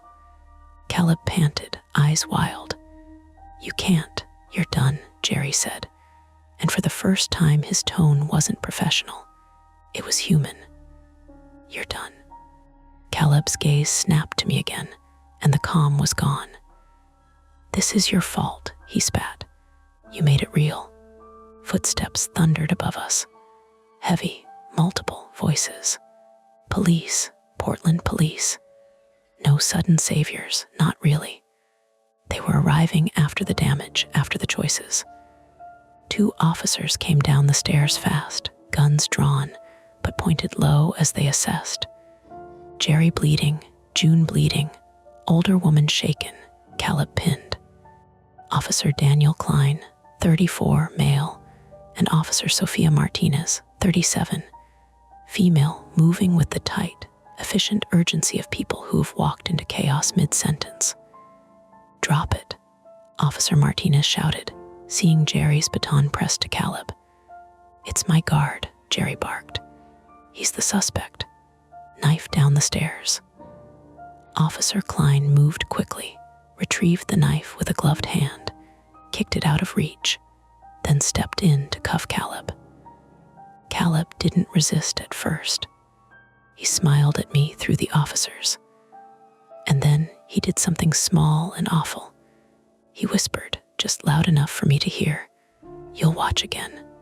My stomach turned. Officer Martinez snapped the cuffs tight. Caleb winced. His broken wrist dangled wrong.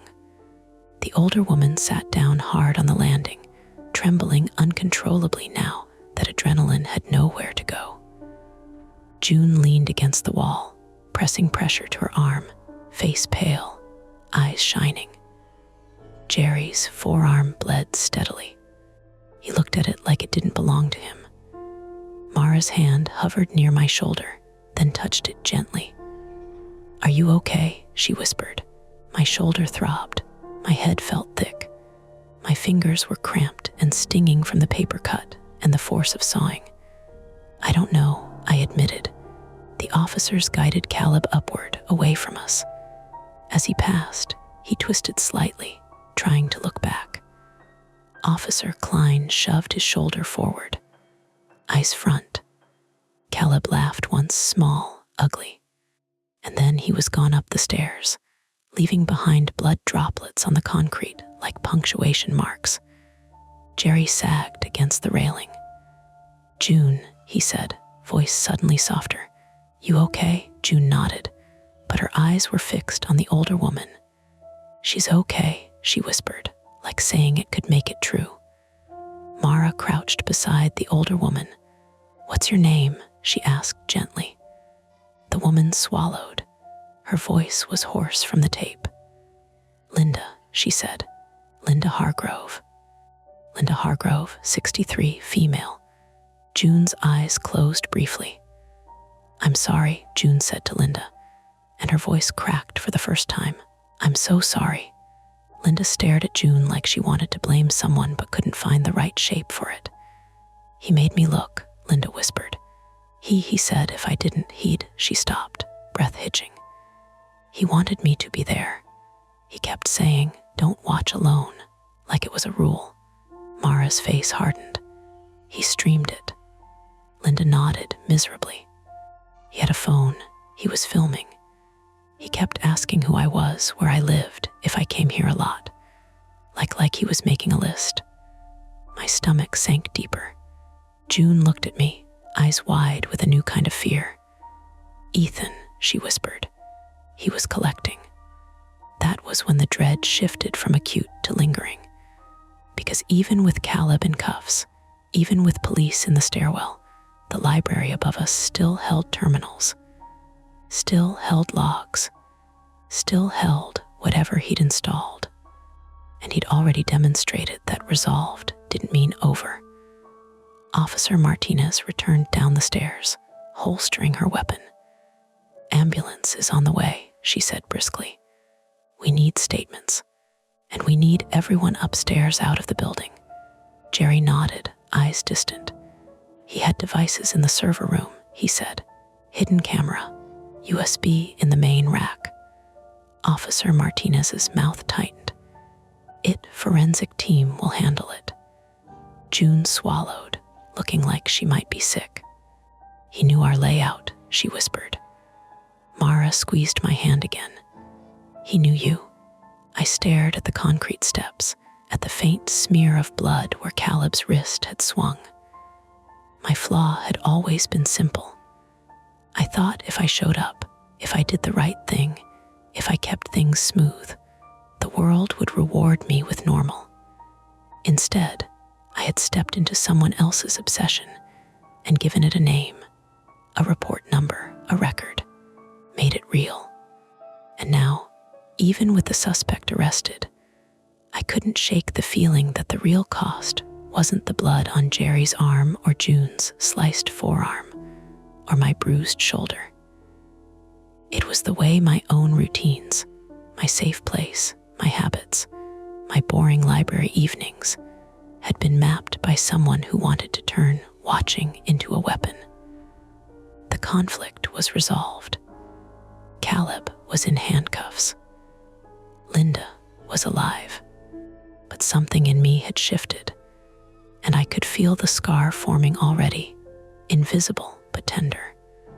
A new awareness that helping could make you a target, that being seen could be used against you, and that the next time I walked into a place that smelled like paper and floor cleaner, I would hear the echo of his voice anyway. You'll watch again. They moved us upstairs in small groups, like the building itself was contaminated and had to be emptied without touching the walls. An officer walked ahead, another behind, guiding us out of the staff stairwell and through the first floor.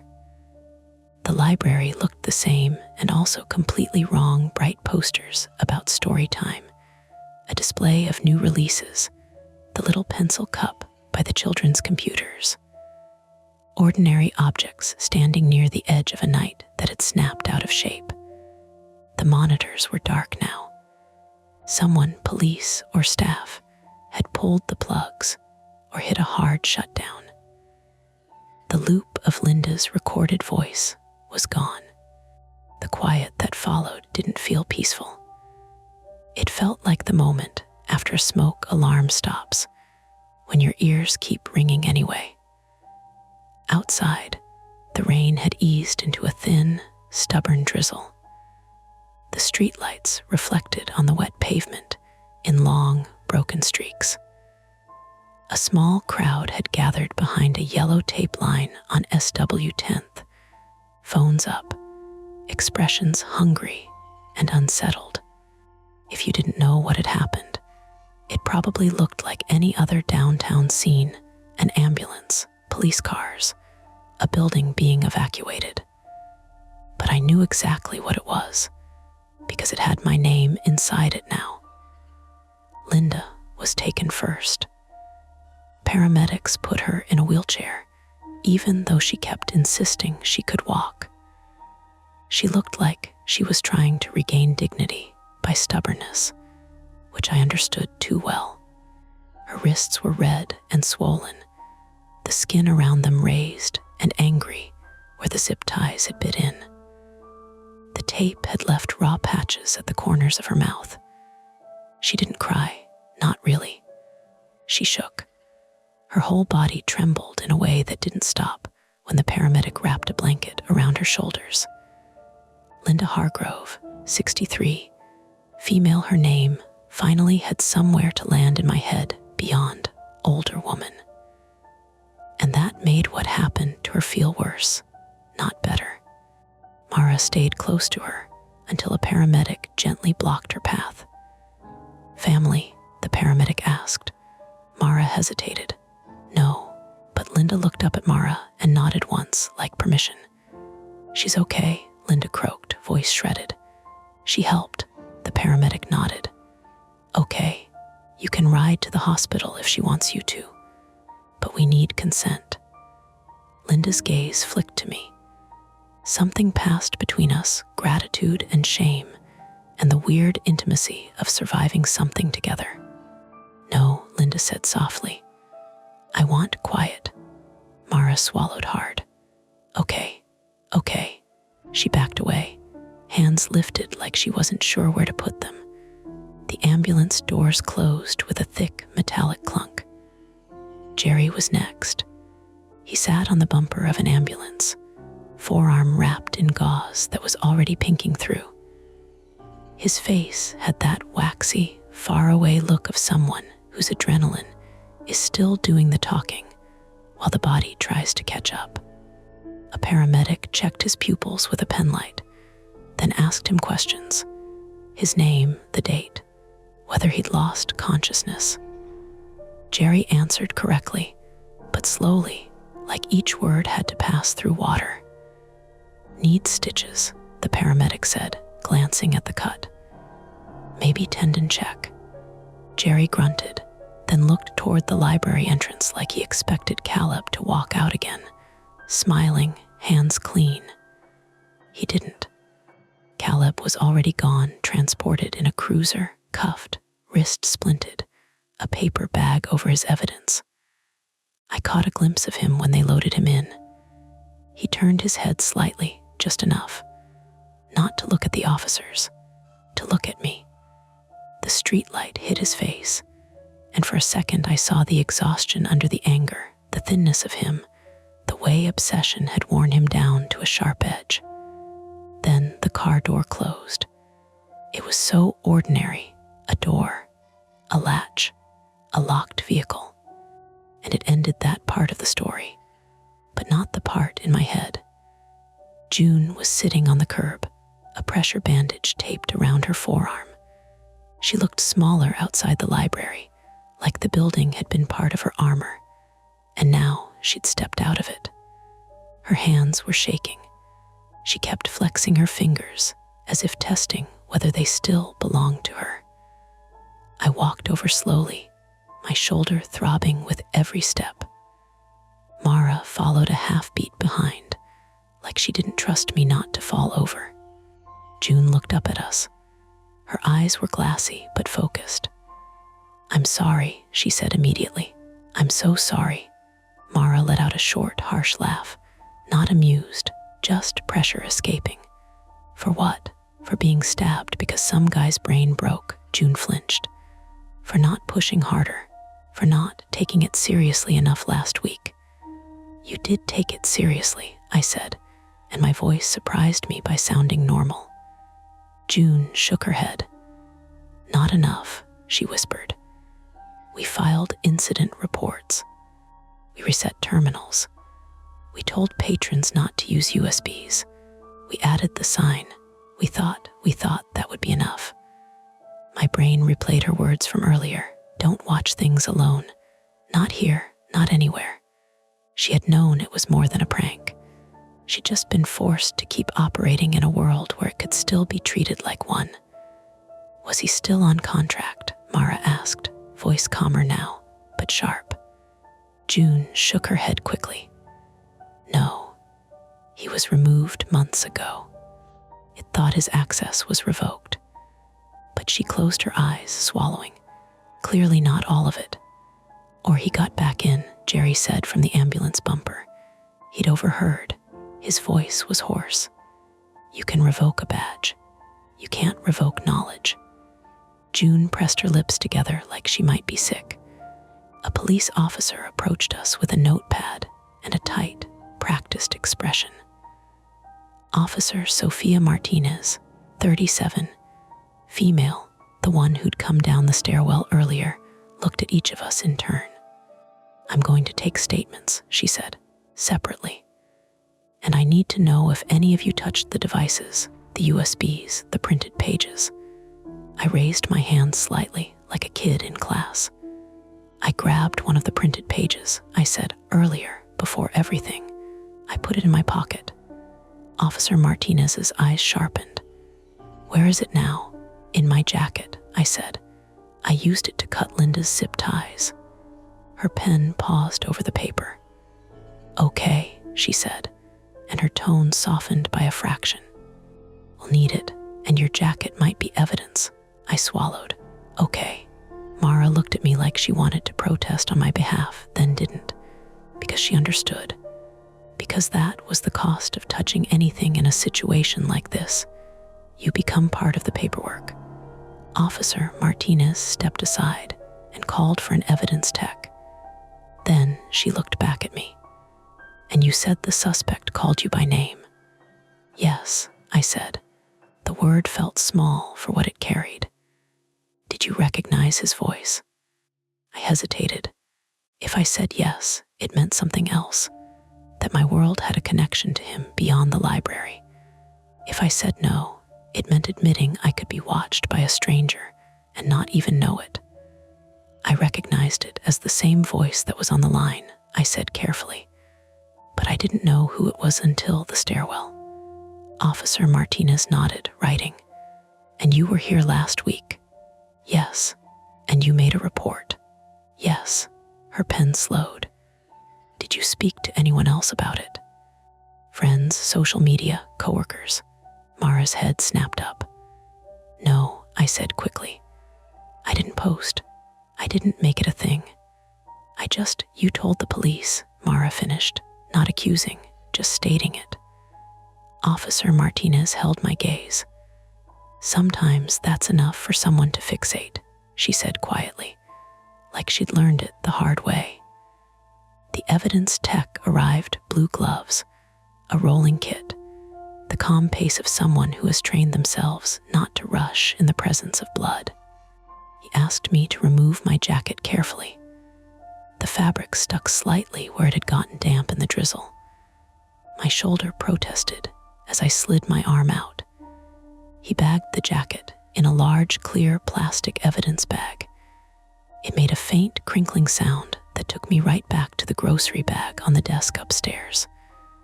Mara saw my face twitch and stepped closer. "Hey," she murmured. "Breathe." I did, shallow, then deeper.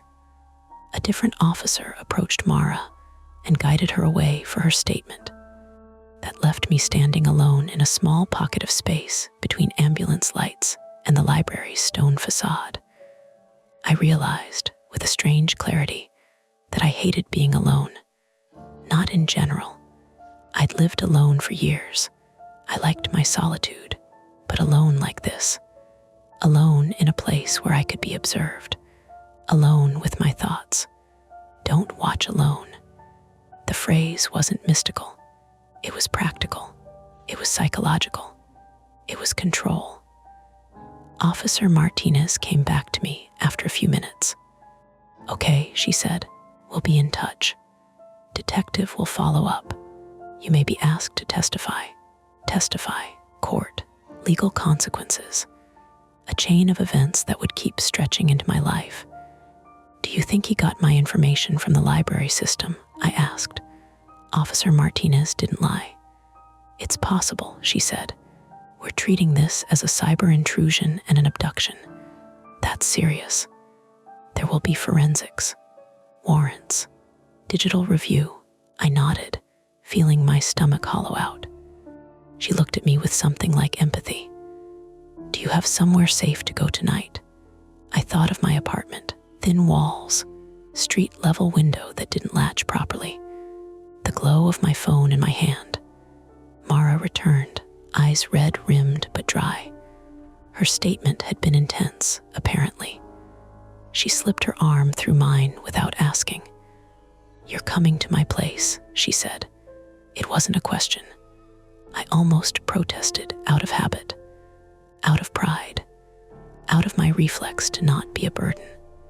Then I heard Caleb's voice in my head, calm and close. "You brought someone with you this time." And I understood, bitterly, that he'd been right about one thing. Being alone had become a vulnerability. "Okay," I said. June stood up, wincing, and came toward us. "I need to tell you something," she said, voice low. Mara stiffened. "Now," June nodded. "Before you leave, because it matters." Jerry was being guided into the ambulance now, reluctant but compliant. The doors were still open, paramedics moving around him. June glanced toward the police cars, then back at us. "Last week," she said, "when the first USB showed up, it wasn't found in a terminal." Mara's eyes narrowed. "Where was it?" "In the book drop," June said. My stomach tightened. The book drop. The slot people used after hours. The place that bypassed staff, bypassed surveillance if you were careful. "A patron found it mixed in with returns," June continued. "It was taped to the inside of a book jacket." Mara's voice dropped. "What book?" June hesitated, as if saying the title could summon the feeling back. Then she said it anyway. "Meditations," she whispered. "Marcus Aurelius. A book I had checked out 2 weeks ago." My chest went cold in a way that had nothing to do with weather. "That's a common book," Mara said, but her voice didn't sound convinced. June nodded quickly, like she wanted it to be common. "It is. It's popular. It circulates a lot." I couldn't speak for a second, because I remembered the library's self-checkout history page that I'd pulled up once, just to see curiosity again, how often I'd borrowed the same titles over the years, because I liked patterns, because I was the kind of person who left trails without thinking. June watched my face and seemed to regret speaking, but she kept going. We pulled the circulation history, she said. We weren't supposed to, but we did. We thought maybe the person who returned it might be the one who planted it. Mara's jaw tightened, and June swallowed. It had been checked out by you and returned the day before the incident. My mouth went dry. So he used my return as cover. Or he targeted you, June said, voice breaking slightly. I don't know. I don't want to know, I said, and it came out too fast. No, don't make it that. I don't want to believe it's that.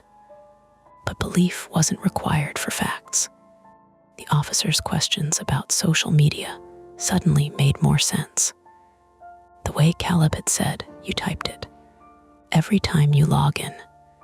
My private fear that I'd become the kind of person everyone avoided for making a fuss shifted into something worse. That my small, well-intentioned actions had put me in someone's scope. Mara's voice cut through. June, she said, steady now. Did he have copies of keys?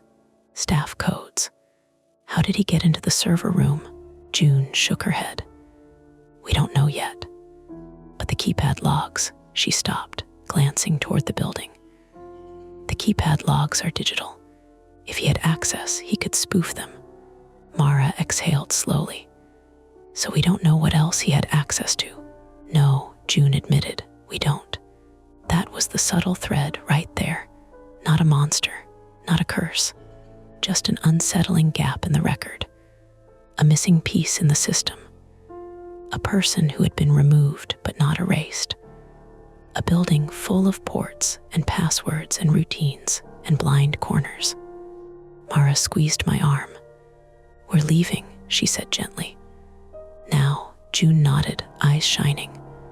I'll call you, she said, and then she looked genuinely ashamed. I'm sorry, again. I wanted to tell her it wasn't her fault. I wanted to wrap it up in a neat bow, because that's what I did, smooth things, resolve tension, make it reasonable. Instead, I just nodded, because I didn't have the right words. We walked away from the library in the drizzle, heading toward Mara's parked car a block over. My shoulder hurt with every step. The bruise was blooming, deep and hot. My hands felt strange, stiff, scraped, the skin irritated where the glossy paper had cut into my fingers. Mara's car smelled like vanilla air freshener and old coffee cups. The interior was warm from the last time she'd driven it. She didn't turn on music. She just drove. For a while, we didn't talk. Downtown lights slid past. Wet streets. People under umbrellas. Ordinary life continuing, indifferent. At a red light, Mara finally spoke. Do you think he'll get out? She asked. I swallowed. I don't know. Do you think he copied things? She asked. Names, addresses, photos, anything. I don't know, I said again, and it made me furious. Not at her. At the fact that I don't know had become the dominant fact of the night. Mara tapped the steering wheel once hard. I hate this, she whispered. Me too. We reached her apartment complex on the east side. She lived on the 3rd floor. We climbed the stairs in silence. My shoulder protested. Inside, her place looked the way it always did, tidy, curated, warm lighting. It should have felt safe. Instead, the quiet felt like a thin layer over something. Mara locked the door, then locked the deadbolt.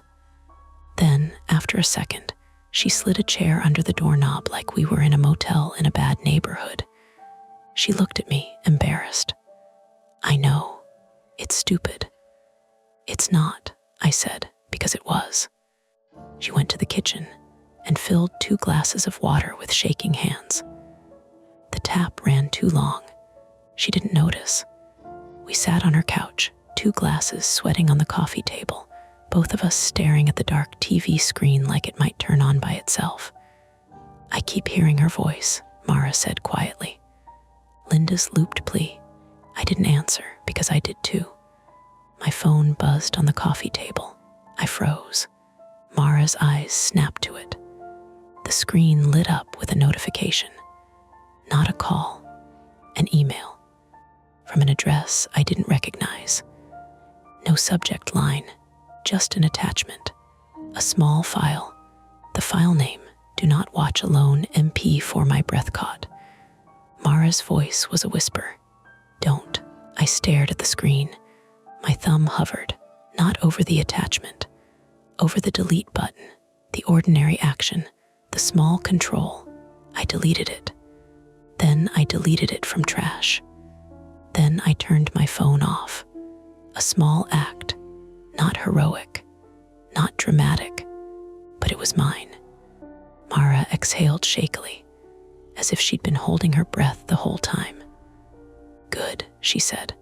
I sat back and felt my heart keep racing anyway. Because deleting a file doesn't delete the fact that it arrived, doesn't delete the fact that someone still had a way to reach me. A crack in the almost ordinary. I looked around Mara's living room, the lamp's warm pool of light, the bookshelf with neatly stacked novels, the framed print on the wall. I tried to let it feel normal. It almost worked. Then from somewhere outside, maybe a neighbor's apartment, maybe the hallway, came a small, rhythmic sound. 3 knocks. 2, 3. Just someone shutting a cabinet door. Someone moving furniture. A neighbor's life bleeding through walls. Explainable, real. And my body reacted anyway, every muscle tightening as if the stairwell door had just opened. Mara looked at me. I saw it in her face too. We didn't speak. We just sat there, listening to the building settle, waiting for our nervous systems to learn again what was ordinary and what was not. In the end, the horror didn't linger as a mystery. It lingered as a routine that had been poisoned. A place I'd gone to feel stable, turned into a map someone else could use. A sentence that would now live in my mind whenever I saw a USB drive, whenever a screen flickered, whenever I was alone in a public room. And the worst part was how quickly the city outside would forget. Tomorrow the library would reopen, eventually. The carpet would be vacuumed. The computers would be wiped. A new sign would go up, more official, more laminated. People would come in and print resumes. And someone, somewhere, would still have a file with my name on it. That's tonight's story. If it gives you chills, make sure to like, subscribe to Mia Horror Stories, and tap the bell so you never miss what's coming next. Hey everyone, this is Mia Horror Stories, and the title of today's horror story is I Clean Airplanes After Landing. One seatbelt was buckled tight and warm. For your comfort, the screen will stay black throughout the video, so you can relax without strain and just focus on the story. Make sure you stick around until the end. Sometimes the last few moments are the ones that stay with you the longest. The seatbelt shouldn't have been warm. Not sun-baked plastic from a window seat warm. Not someone sat there 20 minutes ago warm. This was the kind of warmth you feel when you cup your hand around a coffee mug and the heat presses back soft, stubborn, human. I'd leaned in without thinking, knuckles brushing the buckle as I fished for the last crumpled napkin under 14C, and my skin jerked like I'd touched a live wire. I pulled my hand away and stared at it, stupidly, as if the warmth would leave a mark. Hey, I said, keeping my voice low because the cabin still had that just landed hush, like the plane itself was holding its breath. Did you feel that? Over my shoulder, the vacuum whined and then cut out. Footsteps on the jet bridge. Somewhere up front, a flight attendant's laugh echoed once and got swallowed by the carpeted tunnel. What? Said Mia, and then her sneaker squeaked as she stepped into my row. You mean, I pointed, the buckle. Mia didn't touch it right away. She's the kind of person who always takes an extra half second when something's weird, like she wants to see if it'll explain itself. She leaned in, the neon vest catching the overhead LEDs, and hovered her fingers above the latch. "You're being dramatic," she said automatically, but her tone didn't match the words. Then she pressed the back of her fingers to the metal, quick, like checking an iron. Her eyebrows twitched up.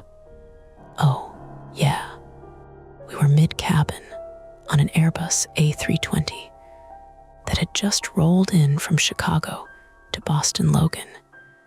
Gate B19, the last flight of the night that wasn't a red-eye. The passengers were long gone, dragging their carry-ons, complaining about connections, texting that they'd landed, and the crew had filed out too, leaving the cabin in that in-between state that always felt wrong to me. Overhead bins open like mouths, seat pockets gaping, the air still smelling faintly of coffee and reheated pasta, but nobody inside to account for it. I straightened and looked down the aisle. The jet bridge door was still open. The gate area beyond was dimmed, those late-night airport lights that make everything look faintly underwater. A janitor's cart rolled by outside the aircraft window, tires whispering over polished concrete. "You think somebody," Mia started. "No," I said. The word came out sharp. I softened it, because snapping at Mia was easier than saying the sentence that tried to form in my head. "No." They all got off. We watched. We always watched. Not in a creepy way, more like a habit.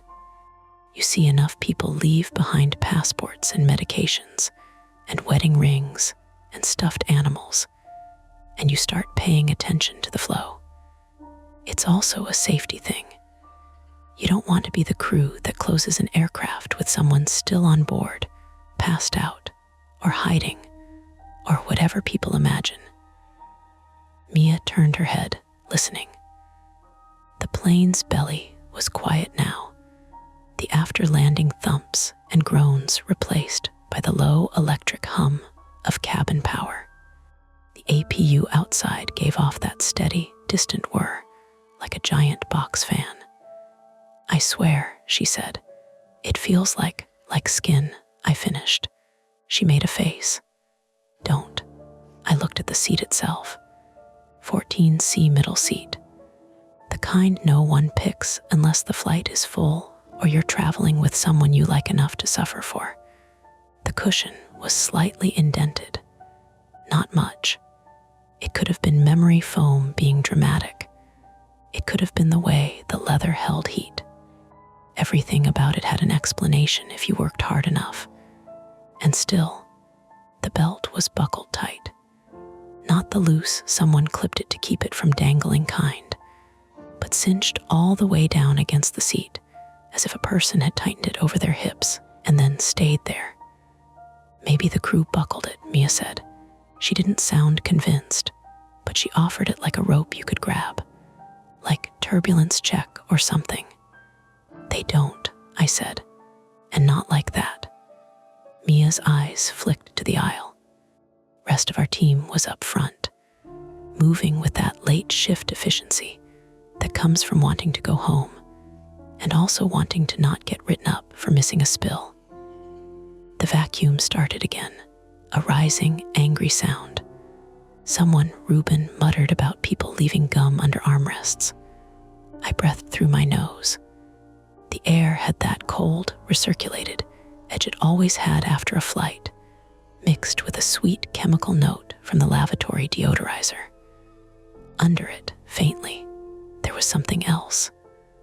Not rot, not blood, just warm human, like the smell of a jacket pulled off too quickly. "I'm gonna unbuckle it," Mia said. "Wait." My hand was already up, not touching her, just stopping the motion. I heard my own voice and hated the thin edge in it. "Just wait a second." Mia blinked at me. Her eyes were tired. We were both tired. Late shifts did that, made your brain loud and your patience short. "You okay?" asked, and she meant it in that careful way people do when they already suspect the answer is no. I wasn't sure how to explain that my stomach had been jumpy all week, that I'd been sleeping badly, that every time my phone buzzed I half expected it to be an unknown number calling me back into a memory I didn't want to touch.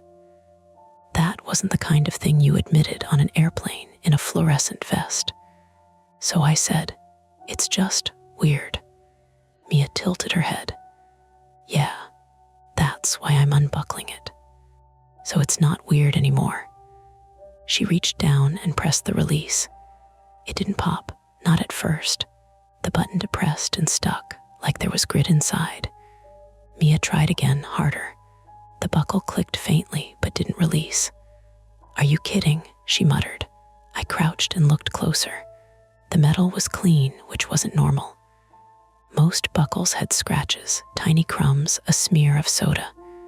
This one looked handled, polished by use. Mia jiggled the strap, pulling it up and down. The belt didn't give. It was tight, threaded flat, the kind of neat you only get when somebody cares. "Maybe it's jammed," she said, and then she frowned as if the idea annoyed her personally. "Like the latch is stuck."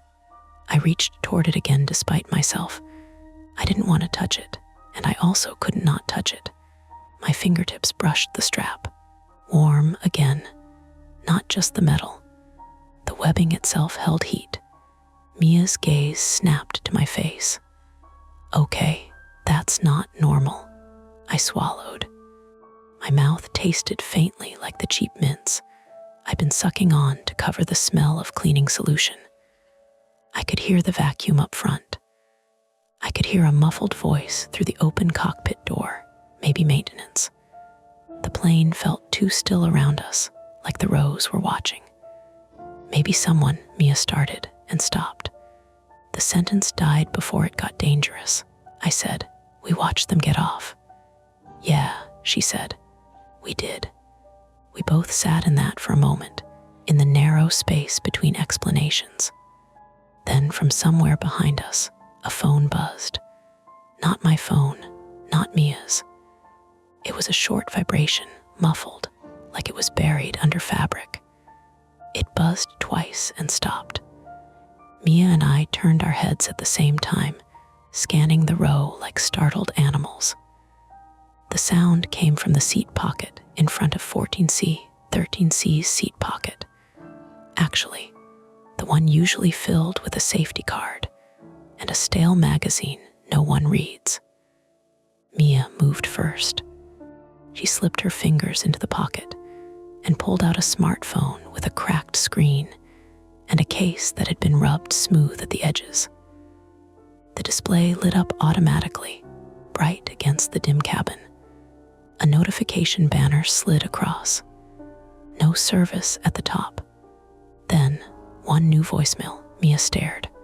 How it could be cached, I said too fast. My brain was reaching for logic like it was a life raft. It could show late. But the phone buzzed again, and the screen changed.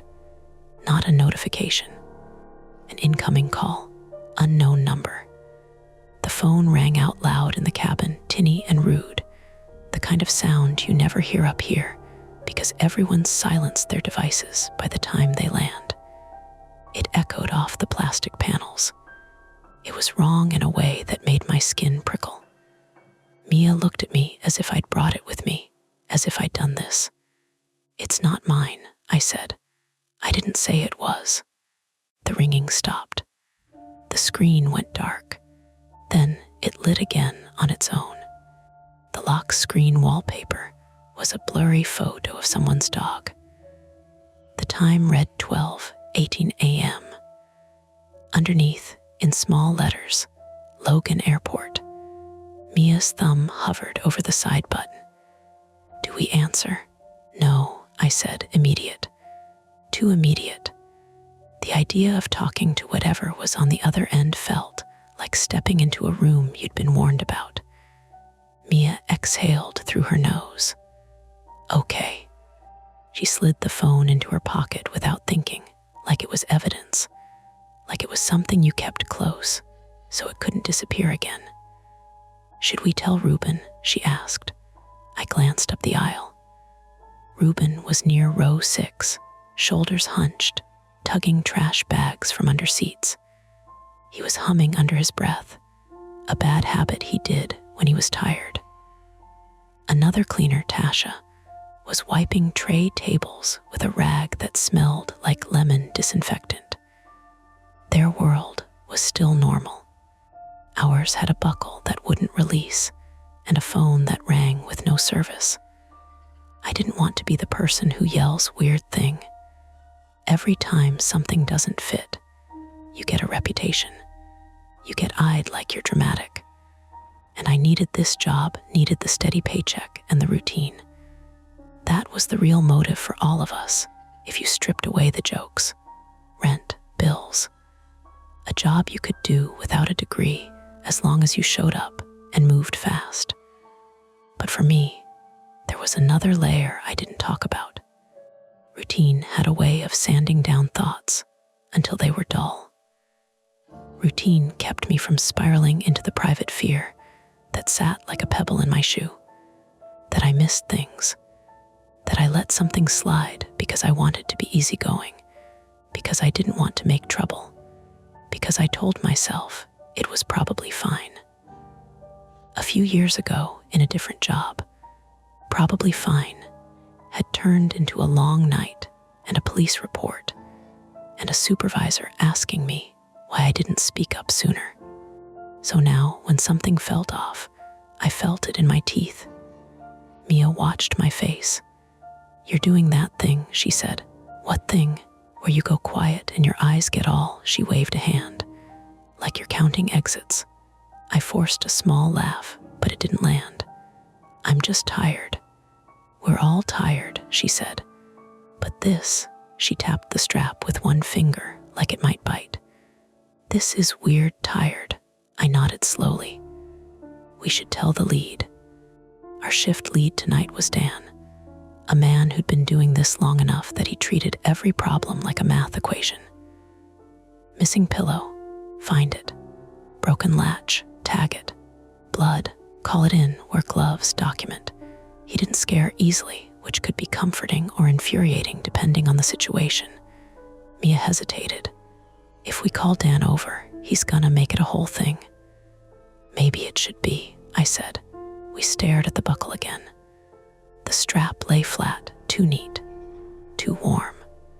On the floor under 14C, a small object caught the light, something dark and glossy, half tucked under the seat frame. I reached down and pinched it between my fingers. A button, not from a shirt like a cheap plastic disc.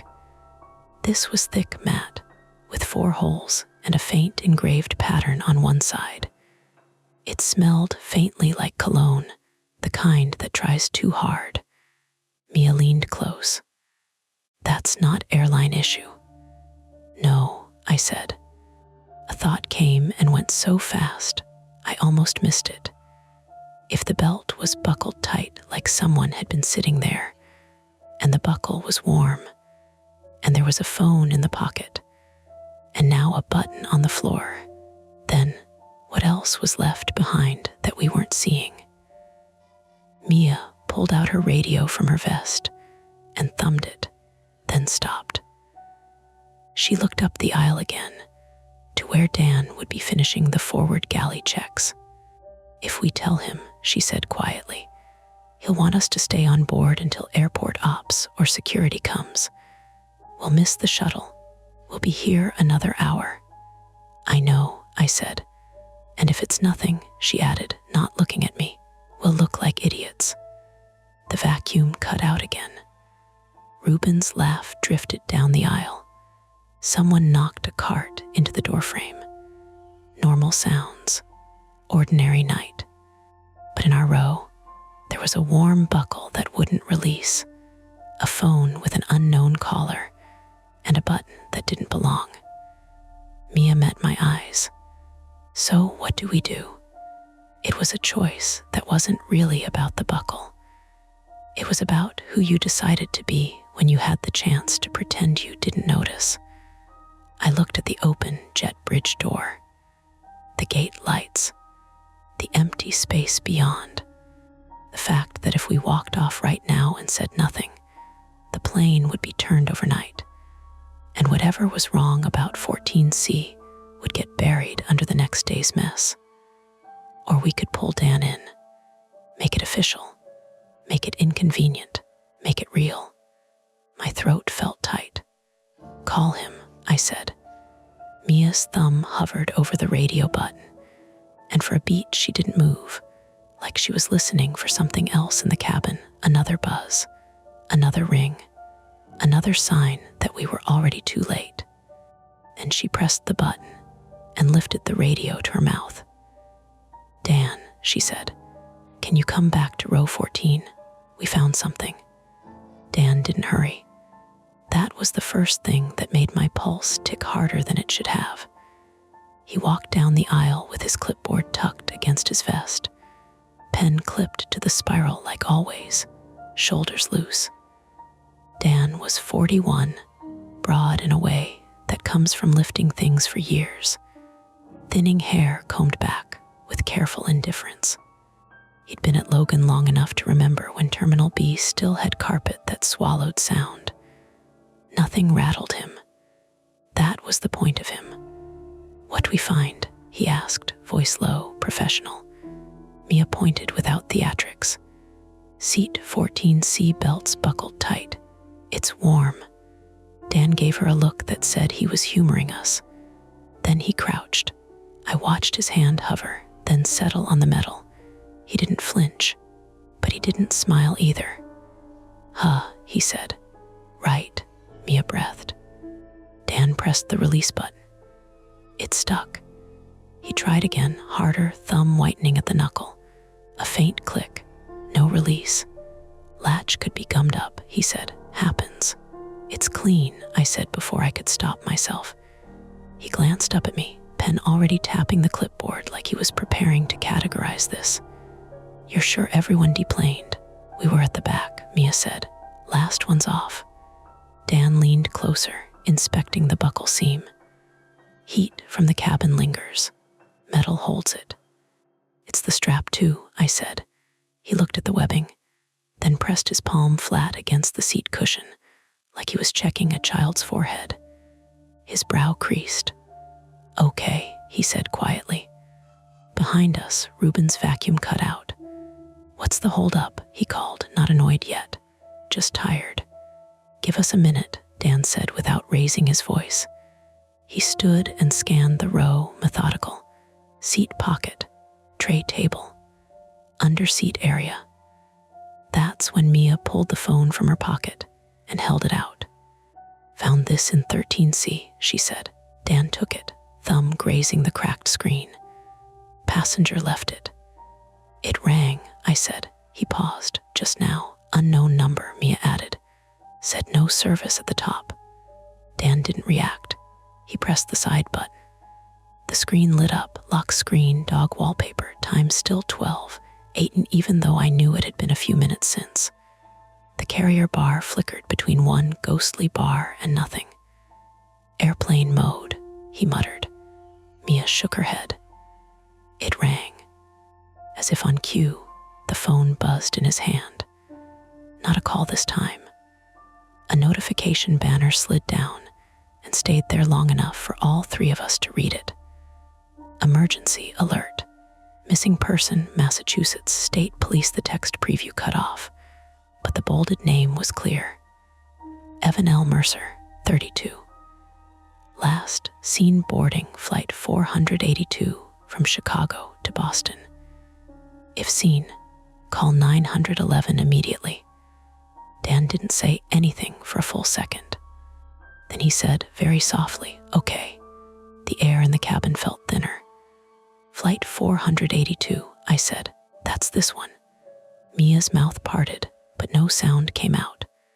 The alert expanded on its own, as if the phone sensed we were watching. Male, 32, white, 511, brown hair, wearing navy blazer, gray button-down, reported missing by spouse after text message stating, "I'm still here." My stomach tightened around that last sentence. "I'm still here." Dan inhaled slowly through his nose. He didn't look panicked. He looked calculating. "Could be coincidence," he said. "Phones get mixed up." "On the same flight," Mia said. Dan's jaw shifted. "It happens."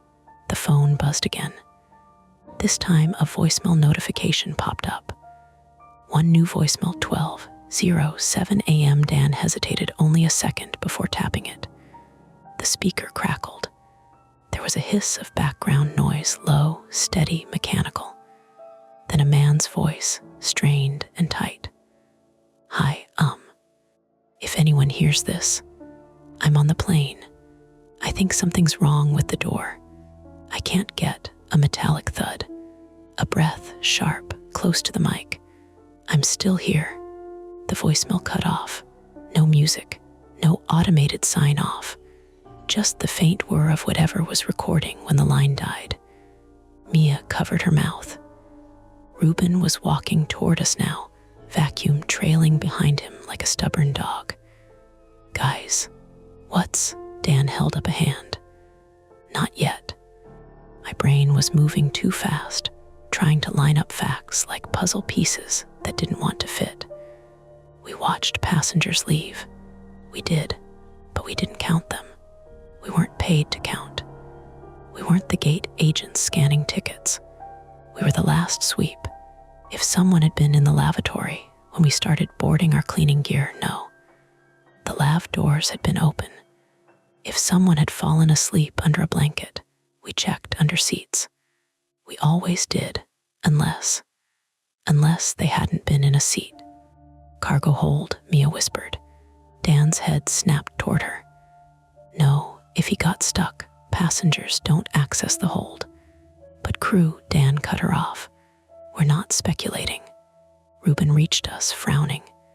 "You're making that face," he said to Dan. "The paperwork face." Dan handed him the phone without explanation. Ruben listened to the voicemail. His shoulders, always slightly hunched from years of lifting trash bags, straightened inch by inch.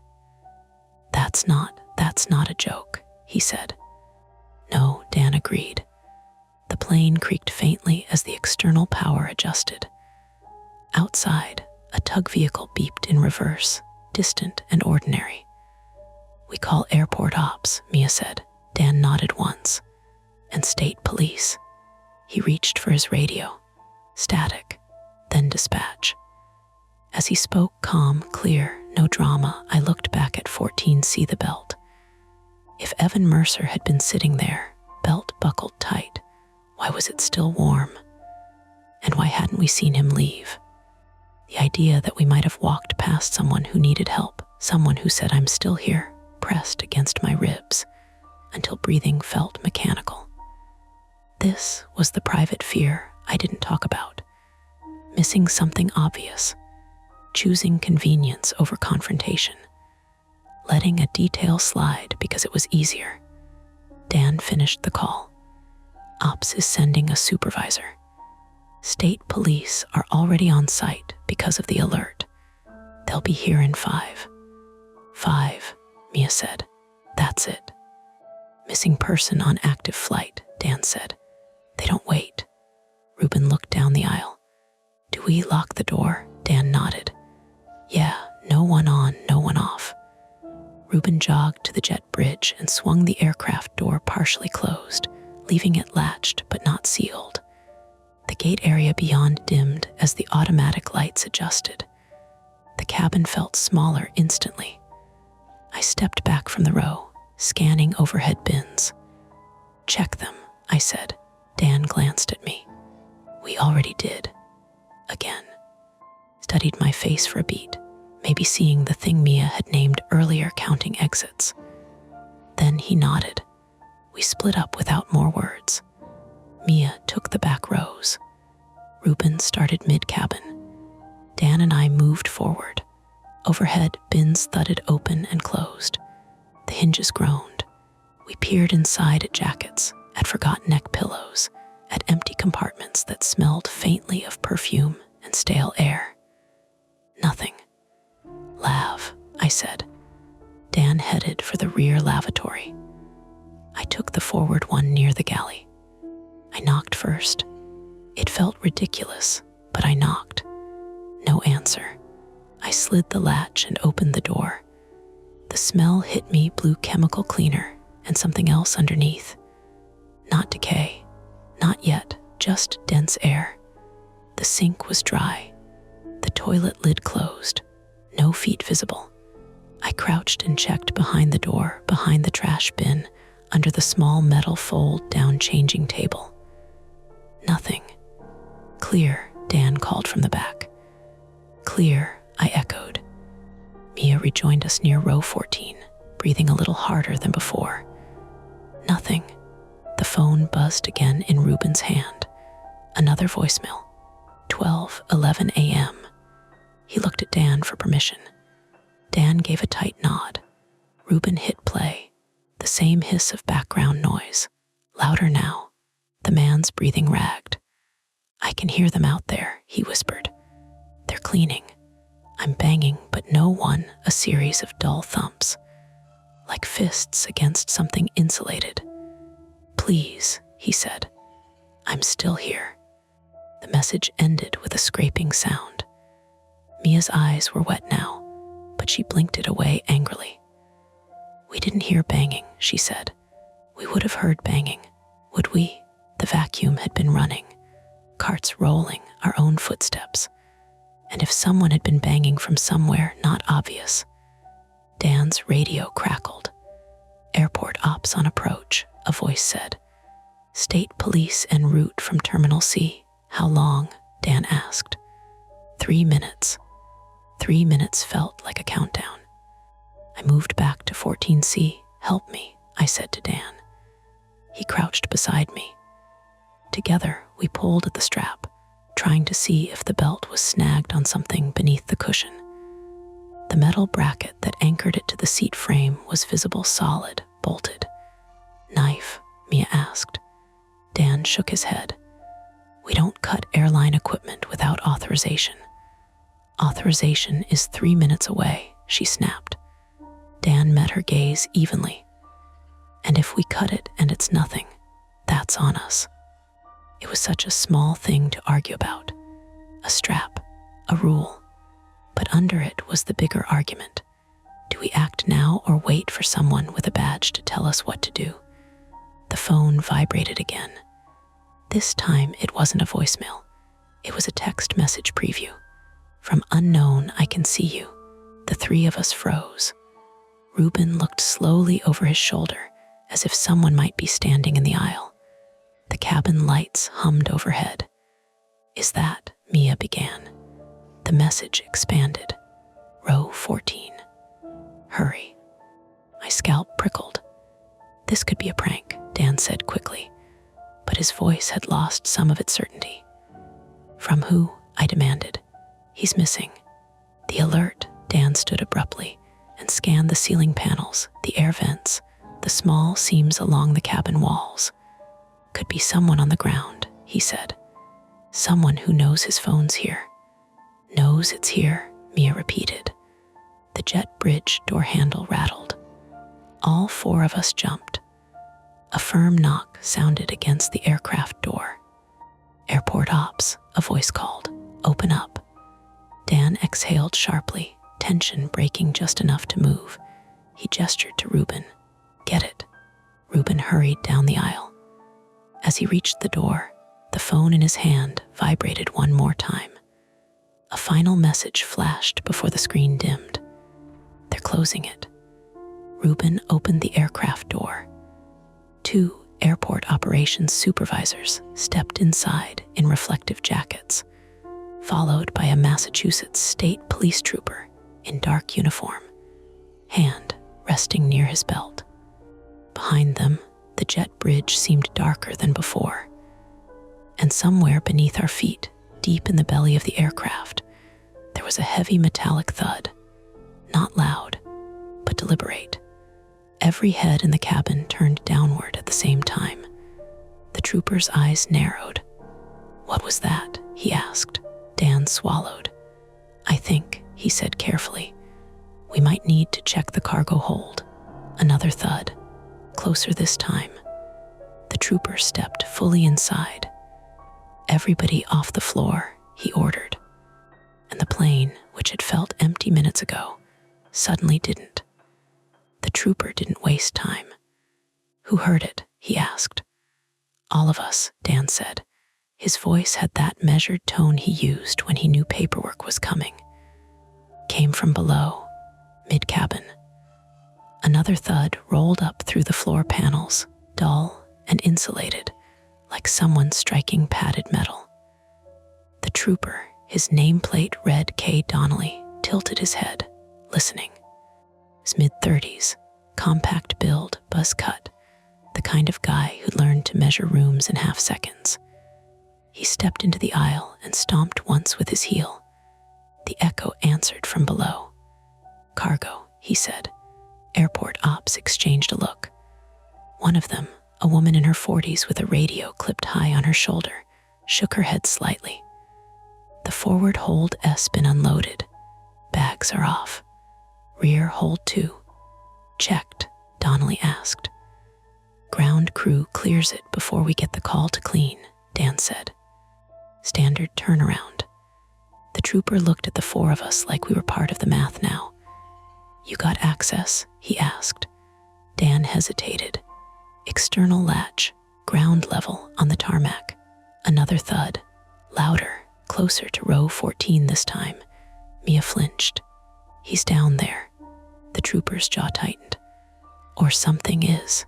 He turned to ops. "Call ground control.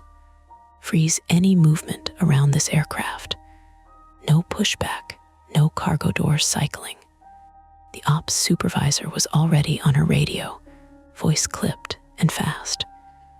Reuben swallowed audibly. "What if the environmental system kicks in? Doesn't the hold pressurize weird?" Dan nodded once. "Temp regulation. It's off now. But if they power down external, it can spike." "Meaning," Mia pressed. "Meaning if someone's in there," I said, "it won't be comfortable." That was an understatement. I'd read the manuals when I first started, board on break. The cargo holds on the A320 were climate controlled for animals sometimes, but only if configured. Otherwise, they could get cold, or stale, or worse if systems cycled. Donnelly pointed down the aisle. "Show me the closest access." We moved as a group, boots thudding softly on the thin carpet runner, past row 14, past the overwing exits. The geography of the plane felt sharper now. 30 rows, 2 galleys, forward lav on the right, rear lav left. Under our feet, 2 main cargo compartments, forward under rows 1-8, aft under roughly 15-30. Row 14 sat just ahead of the wing, which meant whatever we heard was probably in the aft cargo hold. We reached the rear galley. The floor panel near the jump seat had a small maintenance hatch not for cargo access, but for wiring and hydraulics. Donnelly crouched and pressed his ear to it. Silence. Then 3 rapid bangs. Mia made a choked sound. Donnelly lifted his head slowly. "That's not random," he stood. "We go outside." Dan looked at us. "You 3 stay here." "No," I said too fast. The word hung there. Donnelly's eyes flicked to me. "Excuse me." "I know where the latch is," I said. My throat felt dry. "Left side of the fuselage, behind the wing." Dan opened his mouth, probably to shut me down, but I didn't look at him. I couldn't. If I stayed in the cabin listening to those thuds, imagining them, I'd unravel. The trooper studied me for a beat, then nodded once. "You come, the rest stay." Mia grabbed my sleeve briefly. "Don't do anything stupid." "Story of my life," I muttered, trying for lightness. It didn't land. We stepped through the jet bridge and out into the night. The air on the tarmac was colder than the cabin, sharp with jet fuel and damp concrete. Sodium lights cast everything in amber. The plane loomed above us, silver skin reflecting distorted shadows. Ground crew had already cleared the immediate area. Cones ringed the aircraft now. A baggage cart idled 20 yards away, engine ticking softly. We walked along the left side of the fuselage, the wings stretching overhead like a metal ceiling. I'd been out here hundreds of times, but tonight every rivet looked like a watchful eye. "There," I said, pointing. The aft cargo door sat flush against the belly, rectangular, about chest height from the ground. A manual latch handle was recessed into the panel. Donnelly motioned for me to step back. He tried the handle. Locked. "Ground crew seals it after unloading," I said. "Needs a key." "Who has it?" "Ramp supervisor." The ops supervisor was already jogging over, breath fogging. She fished a key ring from her pocket and handed it to Donnelly. He inserted the key, turned. The latch released with a heavy clunk. We all froze. No immediate sound from inside. Donnelly gripped the handle and pulled. The cargo door swung upward on hydraulic arms, revealing darkness inside deep, padded, segmented space lined with metal rollers for luggage. The smell hit first. Not rot, not yet, but air that hadn't moved in a while. Stale, warm. Donnelly clicked on his flashlight and stepped closer. "Evan Mercer," he called. His voice echoed strangely against the metal interior. Silence. Then a scraping noise. From the far left corner of the hold. Mia would have screamed. I felt it crawl up my spine like a cold hand. Donnelly raised the beam. A shape shifted, and then a small, frantic body bolted forward into the light. I flinched backward hard enough to bump the fuselage. A raccoon. It scrambled across the rollers, claws clicking, eyes bright in the flashlight beam. It must have crawled in through an open hatch earlier, attracted by the smell of food waste.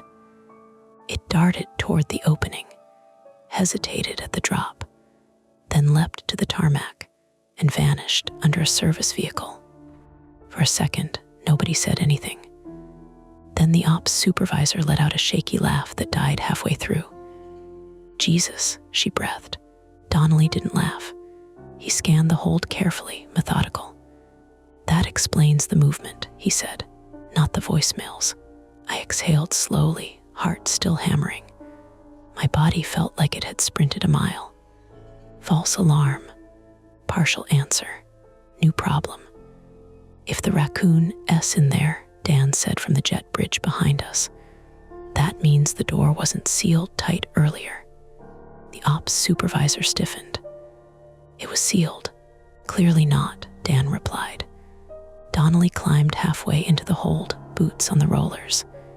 He swept the flashlight beam across every corner. Empty. No person, no navy blazer, no gray shirt. Just a stray luggage tag and a crushed soda can. He climbed back down. "Clear," he said. Mia's voice floated down from the aircraft door. "So what the hell was that banging?"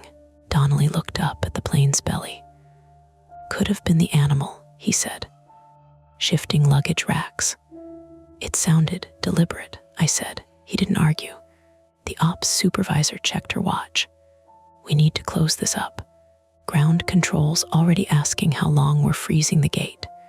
Donnelly's phone buzzed. He glanced at it, then frowned. "What?" Dan asked. "Missing person alert updated," Donnelly said. "Spouse says last text from Mercer was at 12:15 a.m. We all looked at each other. 12:15. We'd been on the plane by then. "What did it say?" I asked. Donnelly read from the screen. "They're not hearing me. I'm not in the hold." The air felt thin again. Mia's voice wavered from above. Not in the hold. Where then? Reuben called. Donnelly turned slowly toward the fuselage. The underside of the plane wasn't smooth everywhere. There were access panels, compartments, equipment bays. "Wheel well," he said quietly. My stomach dropped. The A320's main landing gear sat under the wings, retracting into bays that were not meant for people. Tight, mechanical spaces filled with hydraulics and wiring. If he crawled in there, Dan started, he'd be dead, the ops supervisor said flatly. Gear cycles crush. But we just landed, I said. He'd have been alive until touchdown. Donnelly was already moving toward the rear landing gear flashlight beam cutting across the concrete. We followed at a distance, the night suddenly enormous. The wheel well access wasn't designed for casual inspection, required ground clearance and specific procedures. But the gear doors were visible now, closed, sealed. Donnelly shone his light into the small gaps around the door seams. Nothing. Gear hasn't cycled since landing, the ops supervisor said. It's locked. Another vibration buzzed from Reuben's hand. The phone. We all turned. Reuben swallowed and held it out to Donnelly. Another voicemail. 12:19 a.m. We were standing under the wing when it played. This time the voice was weaker, breath shorter. You missed it. I'm not down there. I'm a metallic groan interrupted, like something heavy shifting. Then a whisper. 14. The message cut. The trooper looked at me. Row 14, he said. We ran back toward the aircraft door. Inside, the cabin felt different, smaller, oppressive. Mia stood in the aisle near 14C, arms wrapped around herself. You hear it? She asked. Hear what? And then I did, a faint sound, not banging, not scraping. A low, rhythmic knock, not from below, from inside the cabin. Row 14. The overhead bin above 14C trembled slightly. Once, twice. Donnelly moved first. He stepped into the row and reached for the bin latch. Careful, Dan warned. Donnelly pulled. The bin swung open. A black duffel bag tumbled forward and hit the aisle hard. Mia jumped back. The bag shifted on its own. Something inside moved. Reuben cursed under his breath. Donnelly crouched, flashlight steady. Sir, he called. The bag twitched again. I stepped forward before I could stop myself and grabbed the zipper pull. Dan hissed. Wait, too late. I yanked it open. The smell hit first. Sweat, metal, fear. Inside the duffel, crammed impossibly tight, was a man's arm, bound at the wrist with what looked like seatbelt webbing. The skin was warm. The fingers twitched. Mia made a sound that wasn't quite a scream. Donnelly dropped to his knees. Easy, he said, voice shifting instantly to command mode. Easy. He pulled the zipper wider. The rest of the body unfolded into view in pieces. Navy blazer twisted, gray button-down soaked through with sweat, duct tape at the mouth, partially torn loose. Evan Mercer blinked up at us, pupils blown wide. He sucked in a shaky breath. I'm still here, he rasped. For a split second, relief surged so hard it almost knocked me over. He was alive. And then the reality of what that meant crashed down. He hadn't been alone. Donnelly's hand hovered near his sidearm now, not because of Mercer, but because of the implication. Someone had put him there. Someone had zipped the bag, and unless that person had vanished into thin air, they were still somewhere on this aircraft. The cabin door behind us clicked softly as the jet bridge shifted. The ops supervisor's radio crackled with confused chatter. Donnelly looked up slowly. Lock it down, he said, and the aircraft door sealed shut with a heavy, final thud. Trooper Donnelly didn't draw his gun. Not yet. He kept his hand close to it, elbow tucked, and looked at Dan like Dan had somehow caused the plane door to slam shut. "Who shut that?" he asked.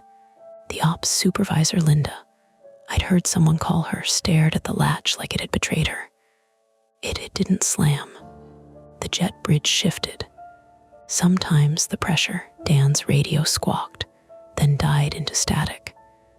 "We're in a dead spot," he muttered, pressing the button again. Nothing. The cabin felt sealed now in a way it hadn't earlier. The open gate air was gone. The smell of disinfectant and old coffee sat heavier, like it had nowhere to go.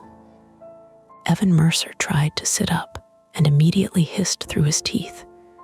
His eyes squeezed shut, sweat beading along his hairline. Mia crouched beside him, hands hovering uselessly. "Don't," she said, like she could talk his ribs into behaving. "Can you breathe?" Donnelly asked Evan. Evan nodded once, shallow. His wrists were chafed red, where the seatbelt webbing had been cinched. The duct tape at his mouth hung in a torn strip like a bad joke. He swallowed and rasped, "Water." Reuben was already pulling a half-full water bottle from his cleaning cart, one of ours, cheap plastic, dented. He knelt and held it to Evan's lips. Evan drank like a man trying to prove he was alive. I kept staring at 14C. The belt was still buckled tight, still warm. Like a fingerprint you couldn't wash off. Donnelly followed my gaze. "That seat, warm," I said, voice barely there, jammed, like someone tightened it. Dan's eyes snapped to the buckle too, and I saw something shift in him, his procedural calm cracking around a thought. "Seatbelt webbing," Dan said quietly, glancing at Evan's bound wrists. "Same material." "That's not standard," Mia whispered. "Who carries that? People like us," I thought. People who work planes. Or someone who wanted to look like us. Donnelly lifted Evan's blazer collar gently, careful, like he was peeling back a bandage. "Any other injuries?" Evan's eyes moved, tracking the aisle like he expected something to step out from behind a seat. "Ribs," he said. "Maybe head." He stopped and swallowed. "He put me in there." "He?" Donnelly asked. Evan's gaze snapped to Donnelly, fear sharp. "Not crew," he said quickly. "Not you." "That narrows it down," Mia muttered, then immediately looked guilty. Donnelly leaned in. "Describe him." Evan's lips trembled. Smelled like cologne. Too much, like he wanted me to notice. He coughed, winced. He wore gloves, dark. He had an airport vest. My stomach dropped. Mia's eyes flicked to our neon vests, then away like they were suddenly incriminating. "A vest," Dan repeated, voice going flat. "Reflective," Evan nodded. He said, "Keep quiet, you'll miss your ride," like he knew. Evan's eyes watered. He had a radio, or he acted like he did. Reuben sat back on his heels, face pale. "So he can walk right in here." "Or he already is," I said before I could stop myself. The words landed hard. The plane's hum felt louder for a second. Somewhere in the ceiling, an air vent clicked. Donnelly stood slowly, turning his body so he could see both ends of the cabin. His voice stayed controlled. "Nobody moves alone." Linda's radio crackled. A voice from the jet bridge side, muffled through the sealed door, called, "Ops, status." Linda pressed her shoulder mic. "We're inside, doors shut. We have the missing passenger, alive." A beat of silence, then the voice. "Copy, can you open?" Linda tried the handle. It didn't budge, her face tightened. "It's latched from the bridge side." Donnelly's jaw clenched. "Then we're contained, like evidence or prey." He looked at Dan. "Is there another exit?" Dan pointed forward toward the cockpit. "Service door up front, but it opens to the jet bridge too. Same lock." and the overwing exits?" Mia asked. Dan shook his head sharply. "No, slides aren't armed, but those doors are not meant to be opened at the gate. You pop one, you're deploying evacuation equipment, you're causing injuries, you're setting off alarms. Not unless it's life or death." Donnelly glanced at Evan. Evan's breathing had gone shallow again, each inhale careful. This was turning into life or death, only not in the clean way of a fire drill. In the messy way where the wrong move could kill someone slower than you realized. The phone buzzed in Ruben's hand like it couldn't stand being ignored. Ruben stared at it with a kind of disgust, then handed it to Donnelly. Another text. "From unknown, you already touched the buckle." My skin prickled. Donnelly's gaze went to me. He didn't accuse. He just noted. "You did," I nodded, mouth dry. "When we found it," the phone buzzed again. "From unknown, stay calm. Do what you're told." Mia's voice came out thin. "What does he want?" Donnelly didn't answer because he didn't know. A click sounded from the front of the cabin, not loud, but distinct, like a latch testing itself. Dan's head snapped toward the cockpit. "That's the forward galley panel," he whispered. "The service closet, the one with the emergency equipment." Ruben swallowed. "We already checked that. We checked it like cleaners," Mia said, "not like cops." Donnelly raised a hand, palm out. "Lights." Dan looked confused. "Kill the cabin lights," Donnelly said. "If we can." Dan hesitated. "We can dim from the overhead panel in the galley." "Do it," Donnelly said. Dan moved forward down the aisle, careful, stepping around the duffel bag, still sprawled in the aisle like a discarded skin. I stayed near row 14 with Mia and Ruben and Linda, because Evan couldn't be moved fast, and he needed someone with him. Also, because my legs felt weirdly heavy, like they didn't believe what was happening. Donnelly crouched beside Evan.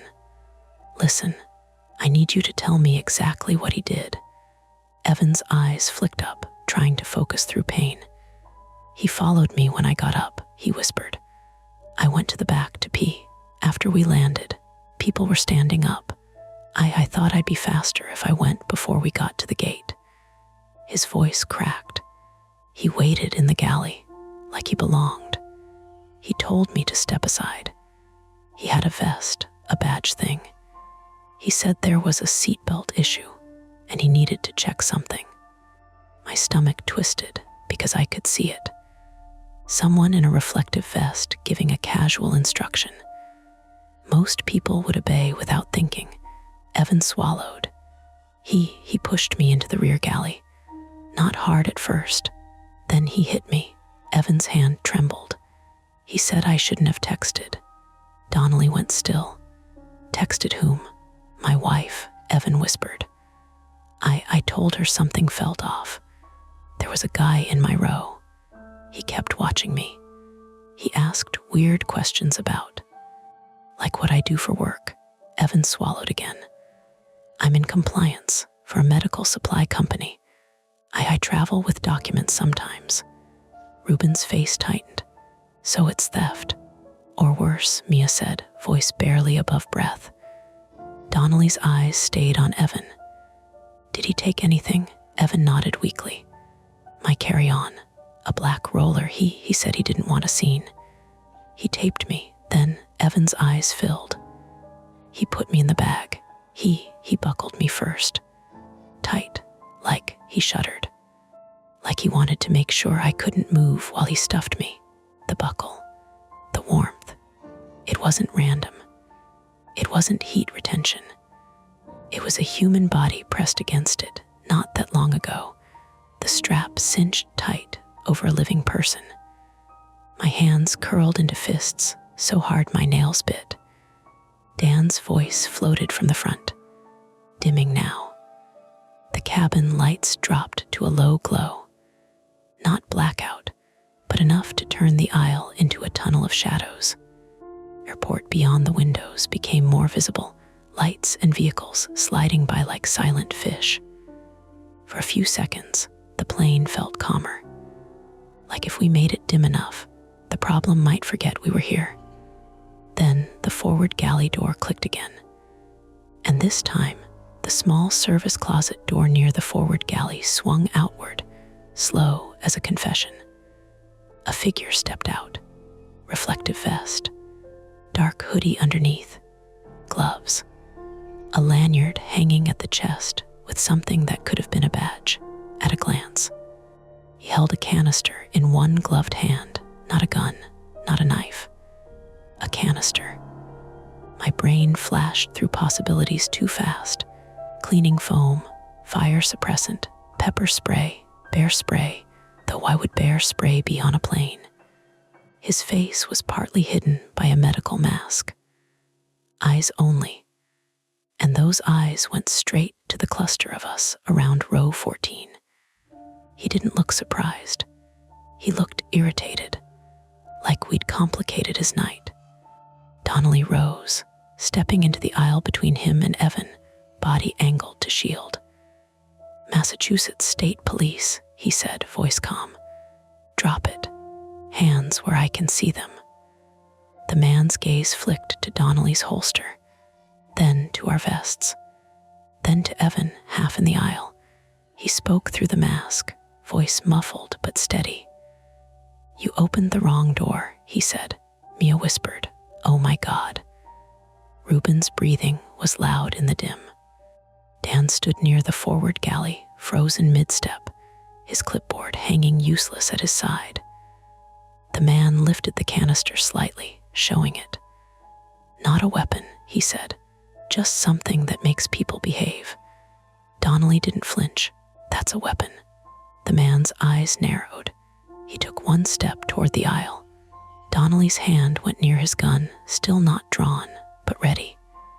"Stop." The man stopped, like he was testing how far he could go. Then he did something that made my gut drop again. He reached up and yanked his lanyard free, tossing the badge toward us. It clattered on the carpet near row 12. A plastic ID holder, printed logo. It looked almost real. Almost. "See," he said, "anyone can make one." And then, like he'd been waiting for that line to land, he raised the canister and sprayed. A white, cold burst blasted down the aisle. Not a fine mist, more like a foamy stream, expanding fast. It hit the carpet and seats and bloomed into a choking cloud. My eyes stung instantly. My throat clamped. I coughed hard, bending forward. "Mace," Mia gasped, voice breaking. But it didn't smell like pepper. It smelled chemical, like an extinguisher, like cleaning agent gone wrong. Donnelly shouted, "Back, back." We stumbled, half blind, retreating toward the rear. Evan wheezed, trying to crawl away, but his wrists were still partly bound. I grabbed the remaining seatbelt, webbing at his wrists, and yanked, fumbling for the buckle release that wouldn't release. My fingers slipped. Everything felt slick with panic. "Cut it," Mia choked. "Knife," I rasped. Ruben tore open a supply pouch on his cart and pulled out a box cutter. We weren't supposed to have them on board, technically. Utility knives were regulated, but cleaners always found ways. For tape, for packaging, for stubborn seatbelt webbing, apparently. He handed it to me, eyes watering. "Here." My hands shook so hard I nearly dropped it. I pressed the blade carefully against the strap near Evan's wrist, away from skin, and sawed. The webbing resisted, thick and strong. Behind us, the foamy cloud spread, rolling along the aisle like low fog. I heard footsteps in it, controlled, not panicked. The man was advancing. He knew we'd back up. He'd planned for it. "Overwing," Dan coughed from somewhere ahead, voice strained. We can open." "No," Linda shouted hoarsely. "You deploy it, you," a metallic clang from the front. Donnelly, I realized, had lunged forward into the cloud. He'd drawn his gun. A shout muffled, harsh, then a thud like bodies hitting seats. The cloud made it hard to see, but I heard Donnelly's voice, strained. "Get him down." Reuben coughed and staggered toward the aisle, but Mia grabbed his arm.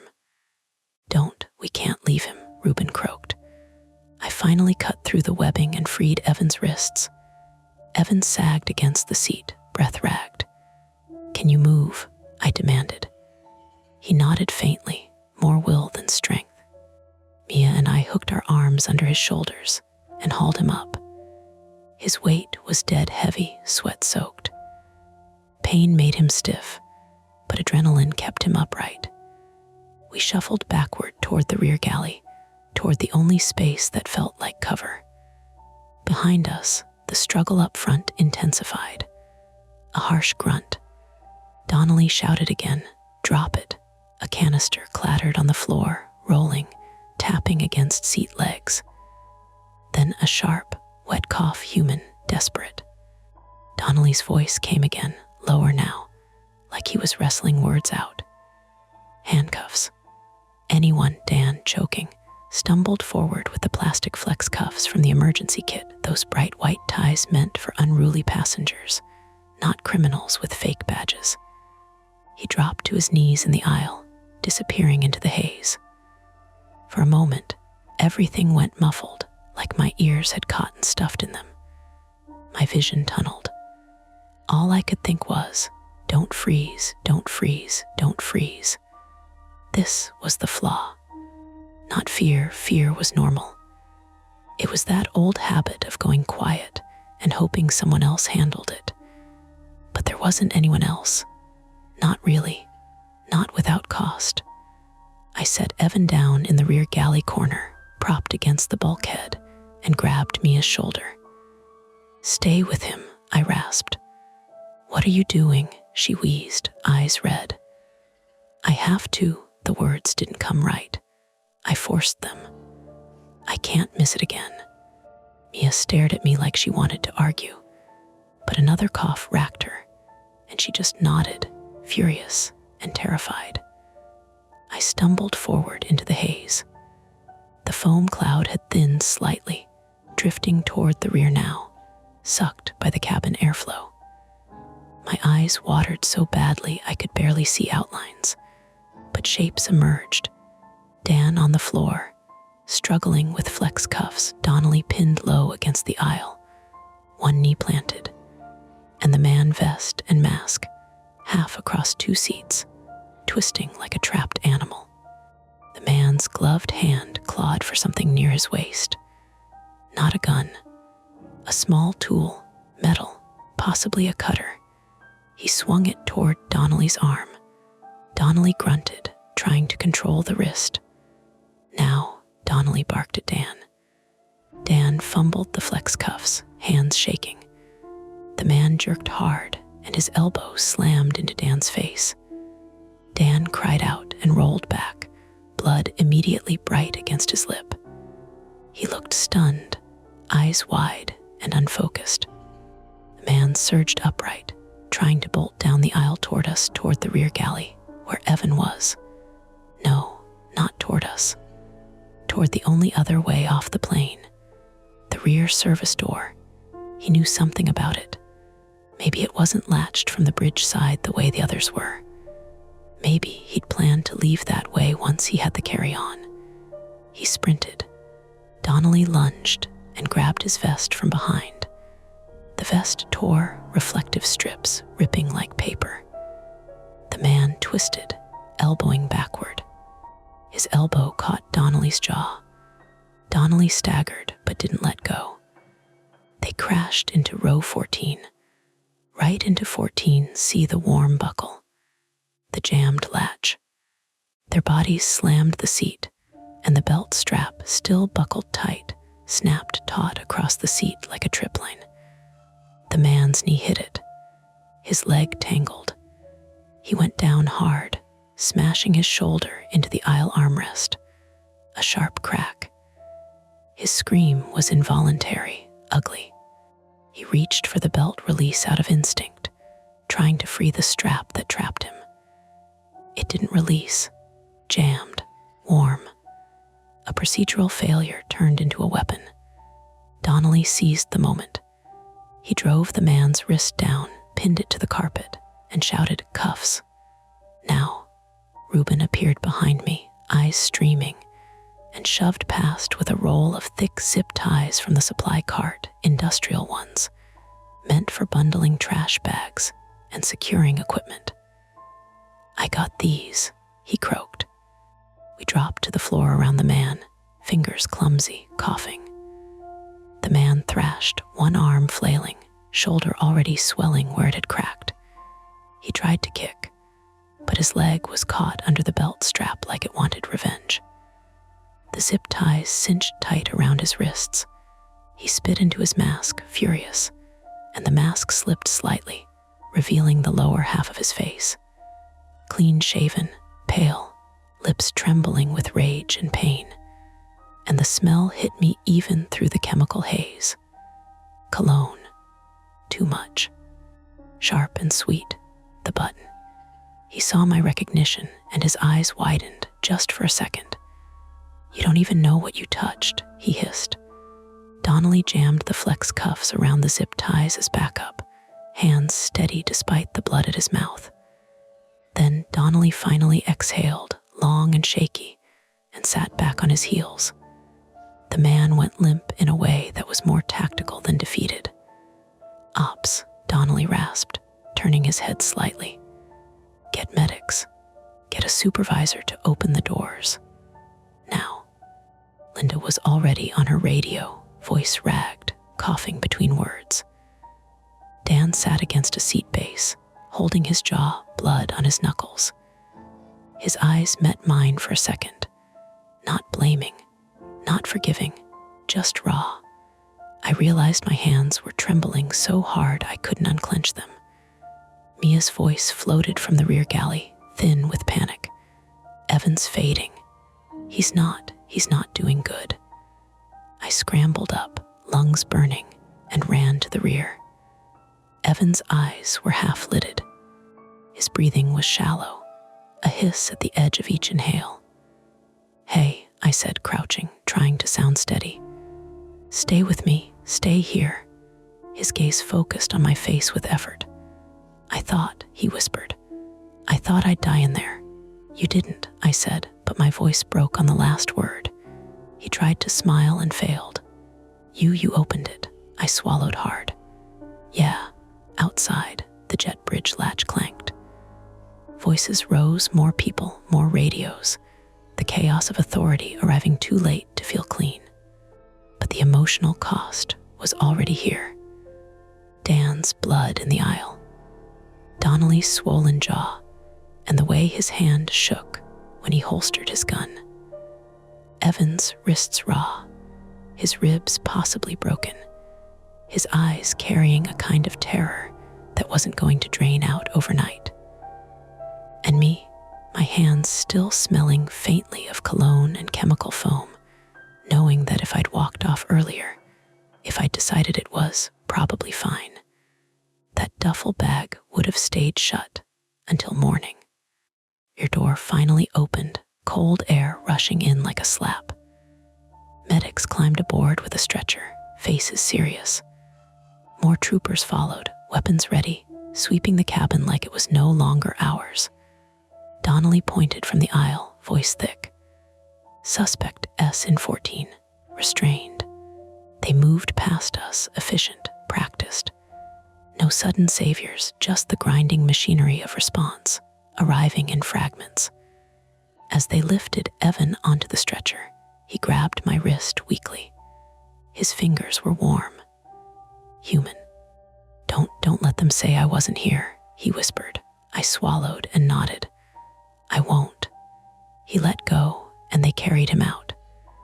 Back at row 14, the suspect lay on his side, wrists bound, shoulder clearly damaged.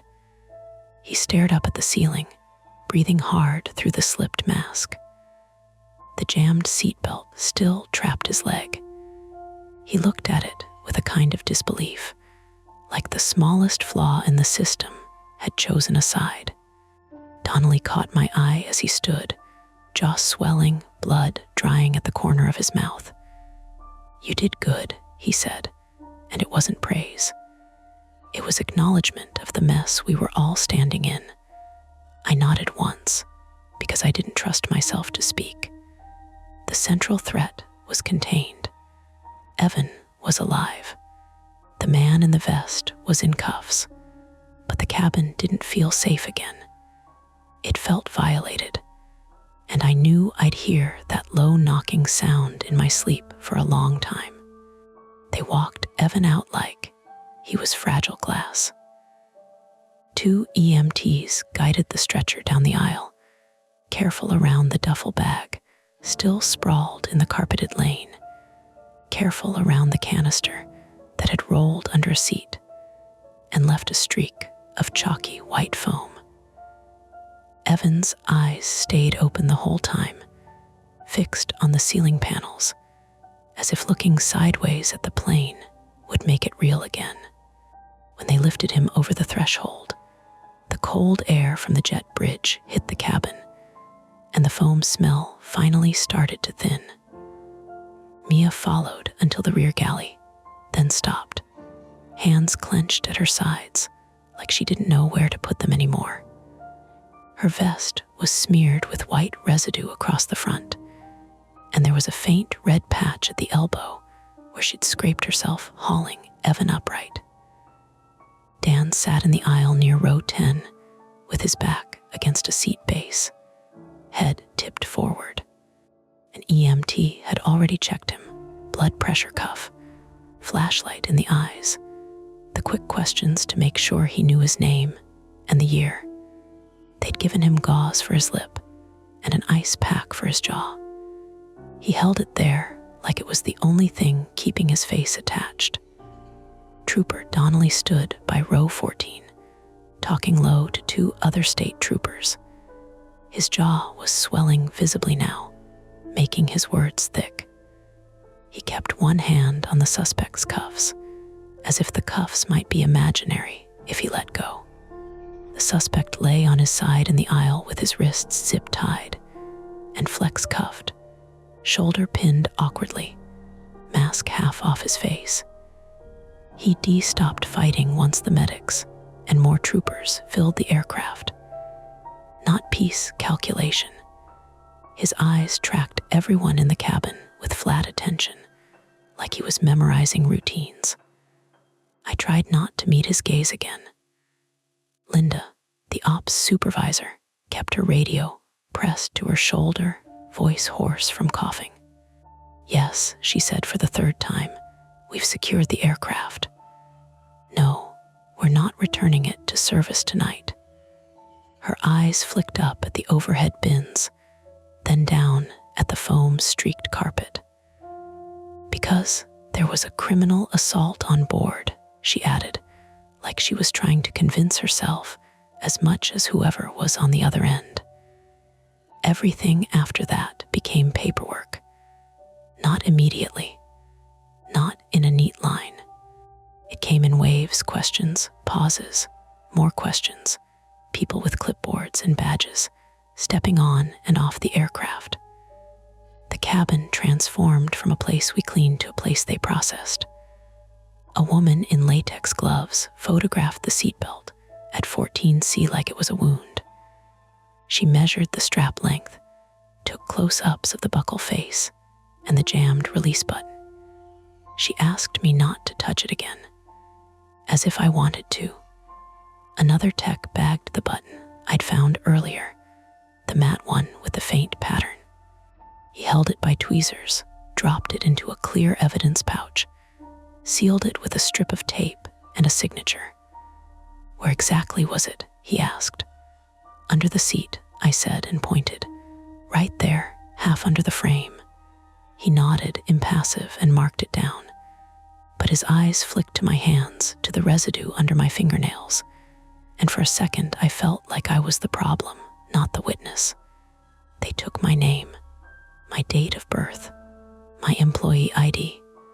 They asked what time I'd boarded, what time we started mid-cabin, whether anyone else besides our crew had entered the aircraft after deplaning, whether I'd seen anyone with a reflective vest besides airport workers. No, I said, and then I hesitated because the truth was uglier. I didn't notice. That was the crack. That was the part that followed me. Donnelly questioned Evan on the jet bridge before they wheeled him away. I watched from the cabin doorway while a paramedic adjusted an oxygen cannula under Evan's nose. Evan's voice was weak, but steady enough to answer questions. Every time his eyes flicked toward the plane, his breathing changed, like his ribs were remembering the duffel. I didn't catch most of it, but I heard the one thing that made the scene shift from awful to terrifying in a different way. He knew my name, Evan said. Donnelly leaned closer. He said it. Evan nodded once, like he'd read it somewhere. Donnelly's face tightened. He asked another question I didn't hear, and Evan's mouth moved again. Then the paramedic shook her head gently, and they rolled Evan toward the terminal. Mia watched him go, jaw trembling. When she turned back toward the cabin, her eyes were bright and angry in the same breath. He knew his name, she whispered. So he planned it. Dan, still holding the ice pack, muttered, or he saw the boarding pass. Mia shook her head hard. Not like that. Evan said he knew. Reuben stood near the forward galley with his arms folded tight across his chest, as if hugging himself. His eyes kept darting toward the closets and panels we'd checked earlier, as if expecting something else to swing open. This is why I hate night turns, he said, voice flat. Because raccoons, Dan tried. Reuben didn't smile. The suspect was walked off last.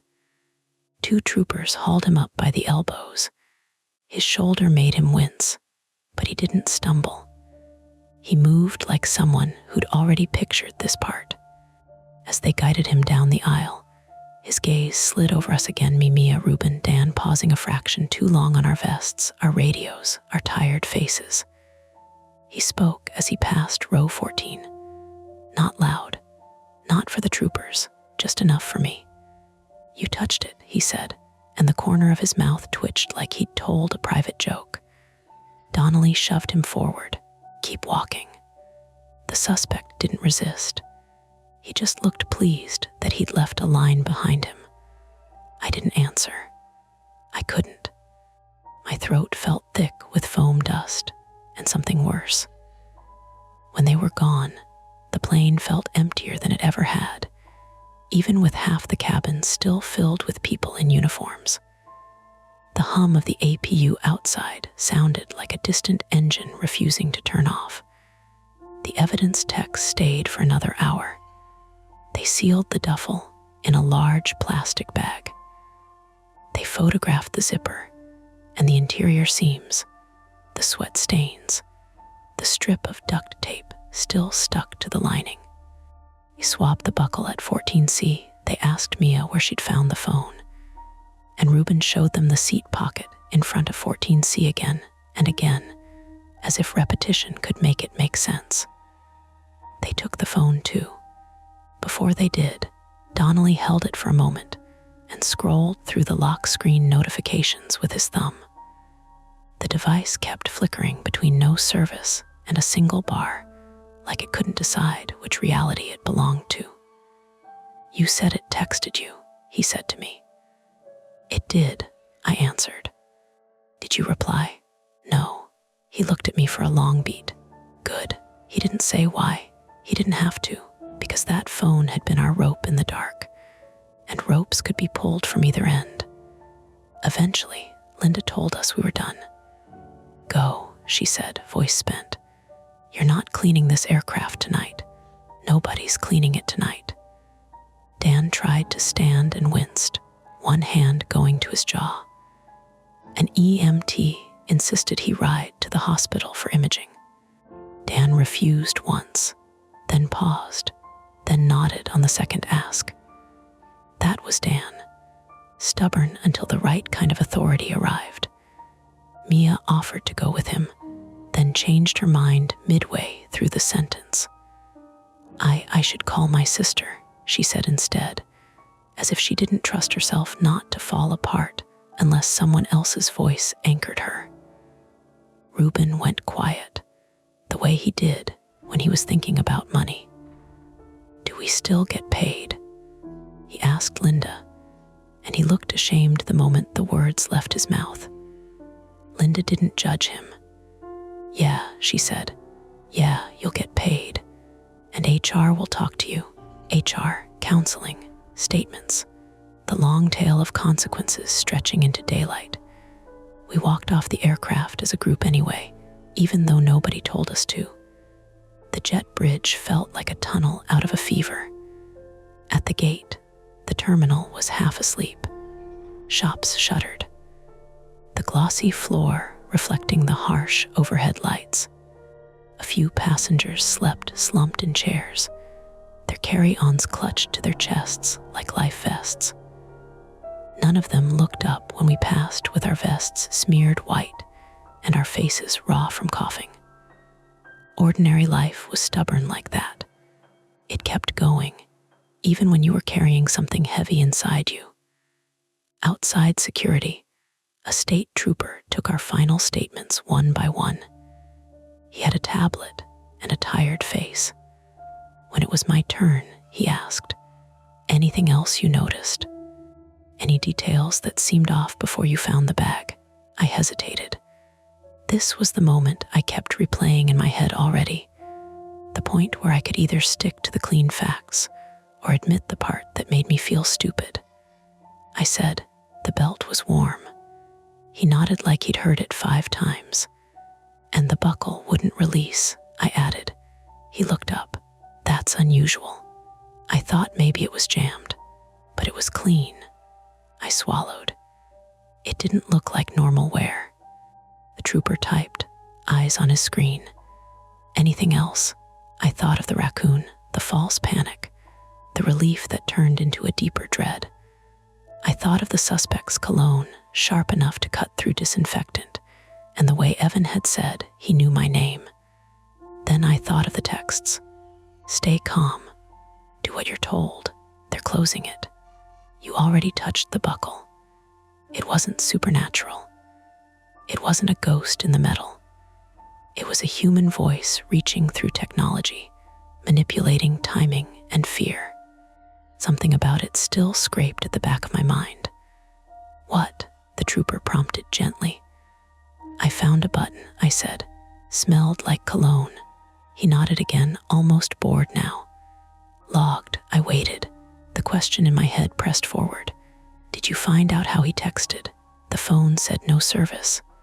The trooper didn't answer right away. He chose his words carefully, like he'd been coached. "Could be Wi-Fi calling," he said. "Could be cached messages. Could be a device nearby. We'll sort it out." Nearby. The plane had been sealed. The jet bridge had been dark. He thanked me and moved on. We were released sometime after 2. The employee shuttle was gone. The break room lights had been turned down.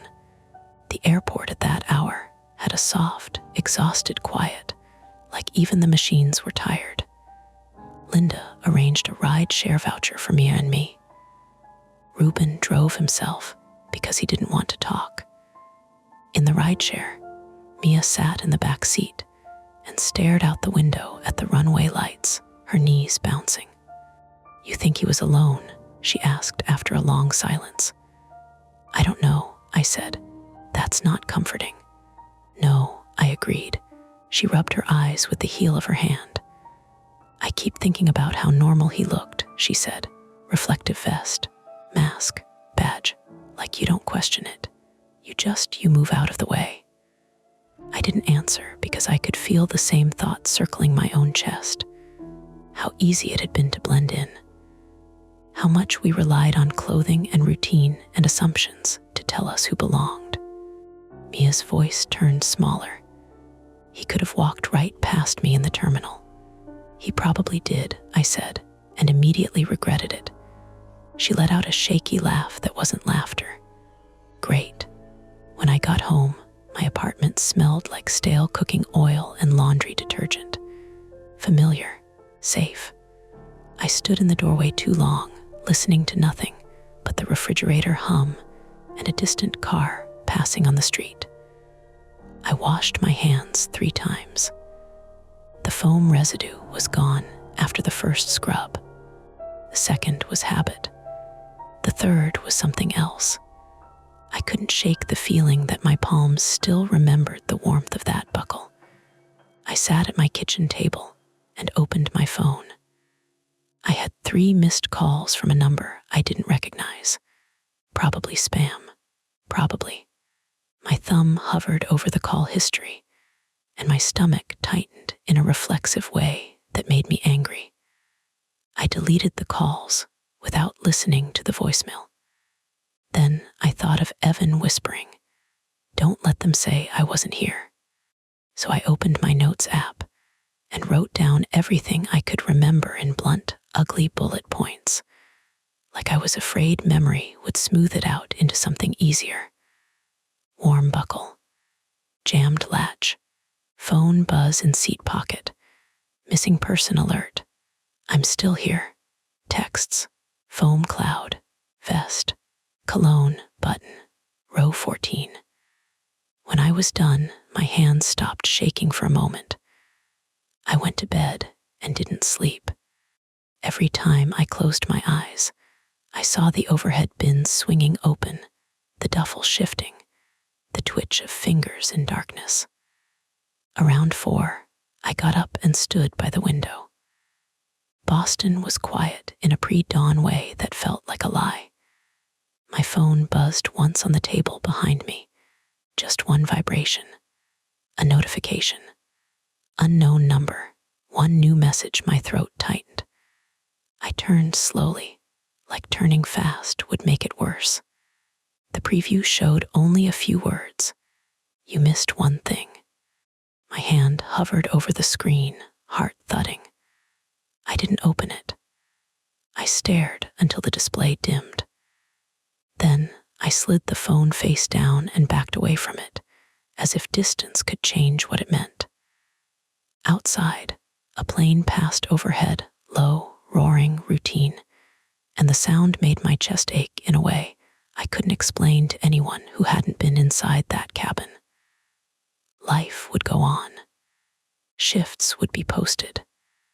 Planes would land and empty and fill again. But some part of me would always hear, under the vacuum's whine and the cartwheels, a soft knock from somewhere it shouldn't be. And I would never look at a buckled seatbelt the same way. That's tonight's story. If it gives you chills, make sure to like, subscribe to Mia Horror Stories, and tap the bell so you never miss what's coming next. And if you're still brave enough, there are more dark tales waiting for you right here on the channel. Go watch another, if you dare.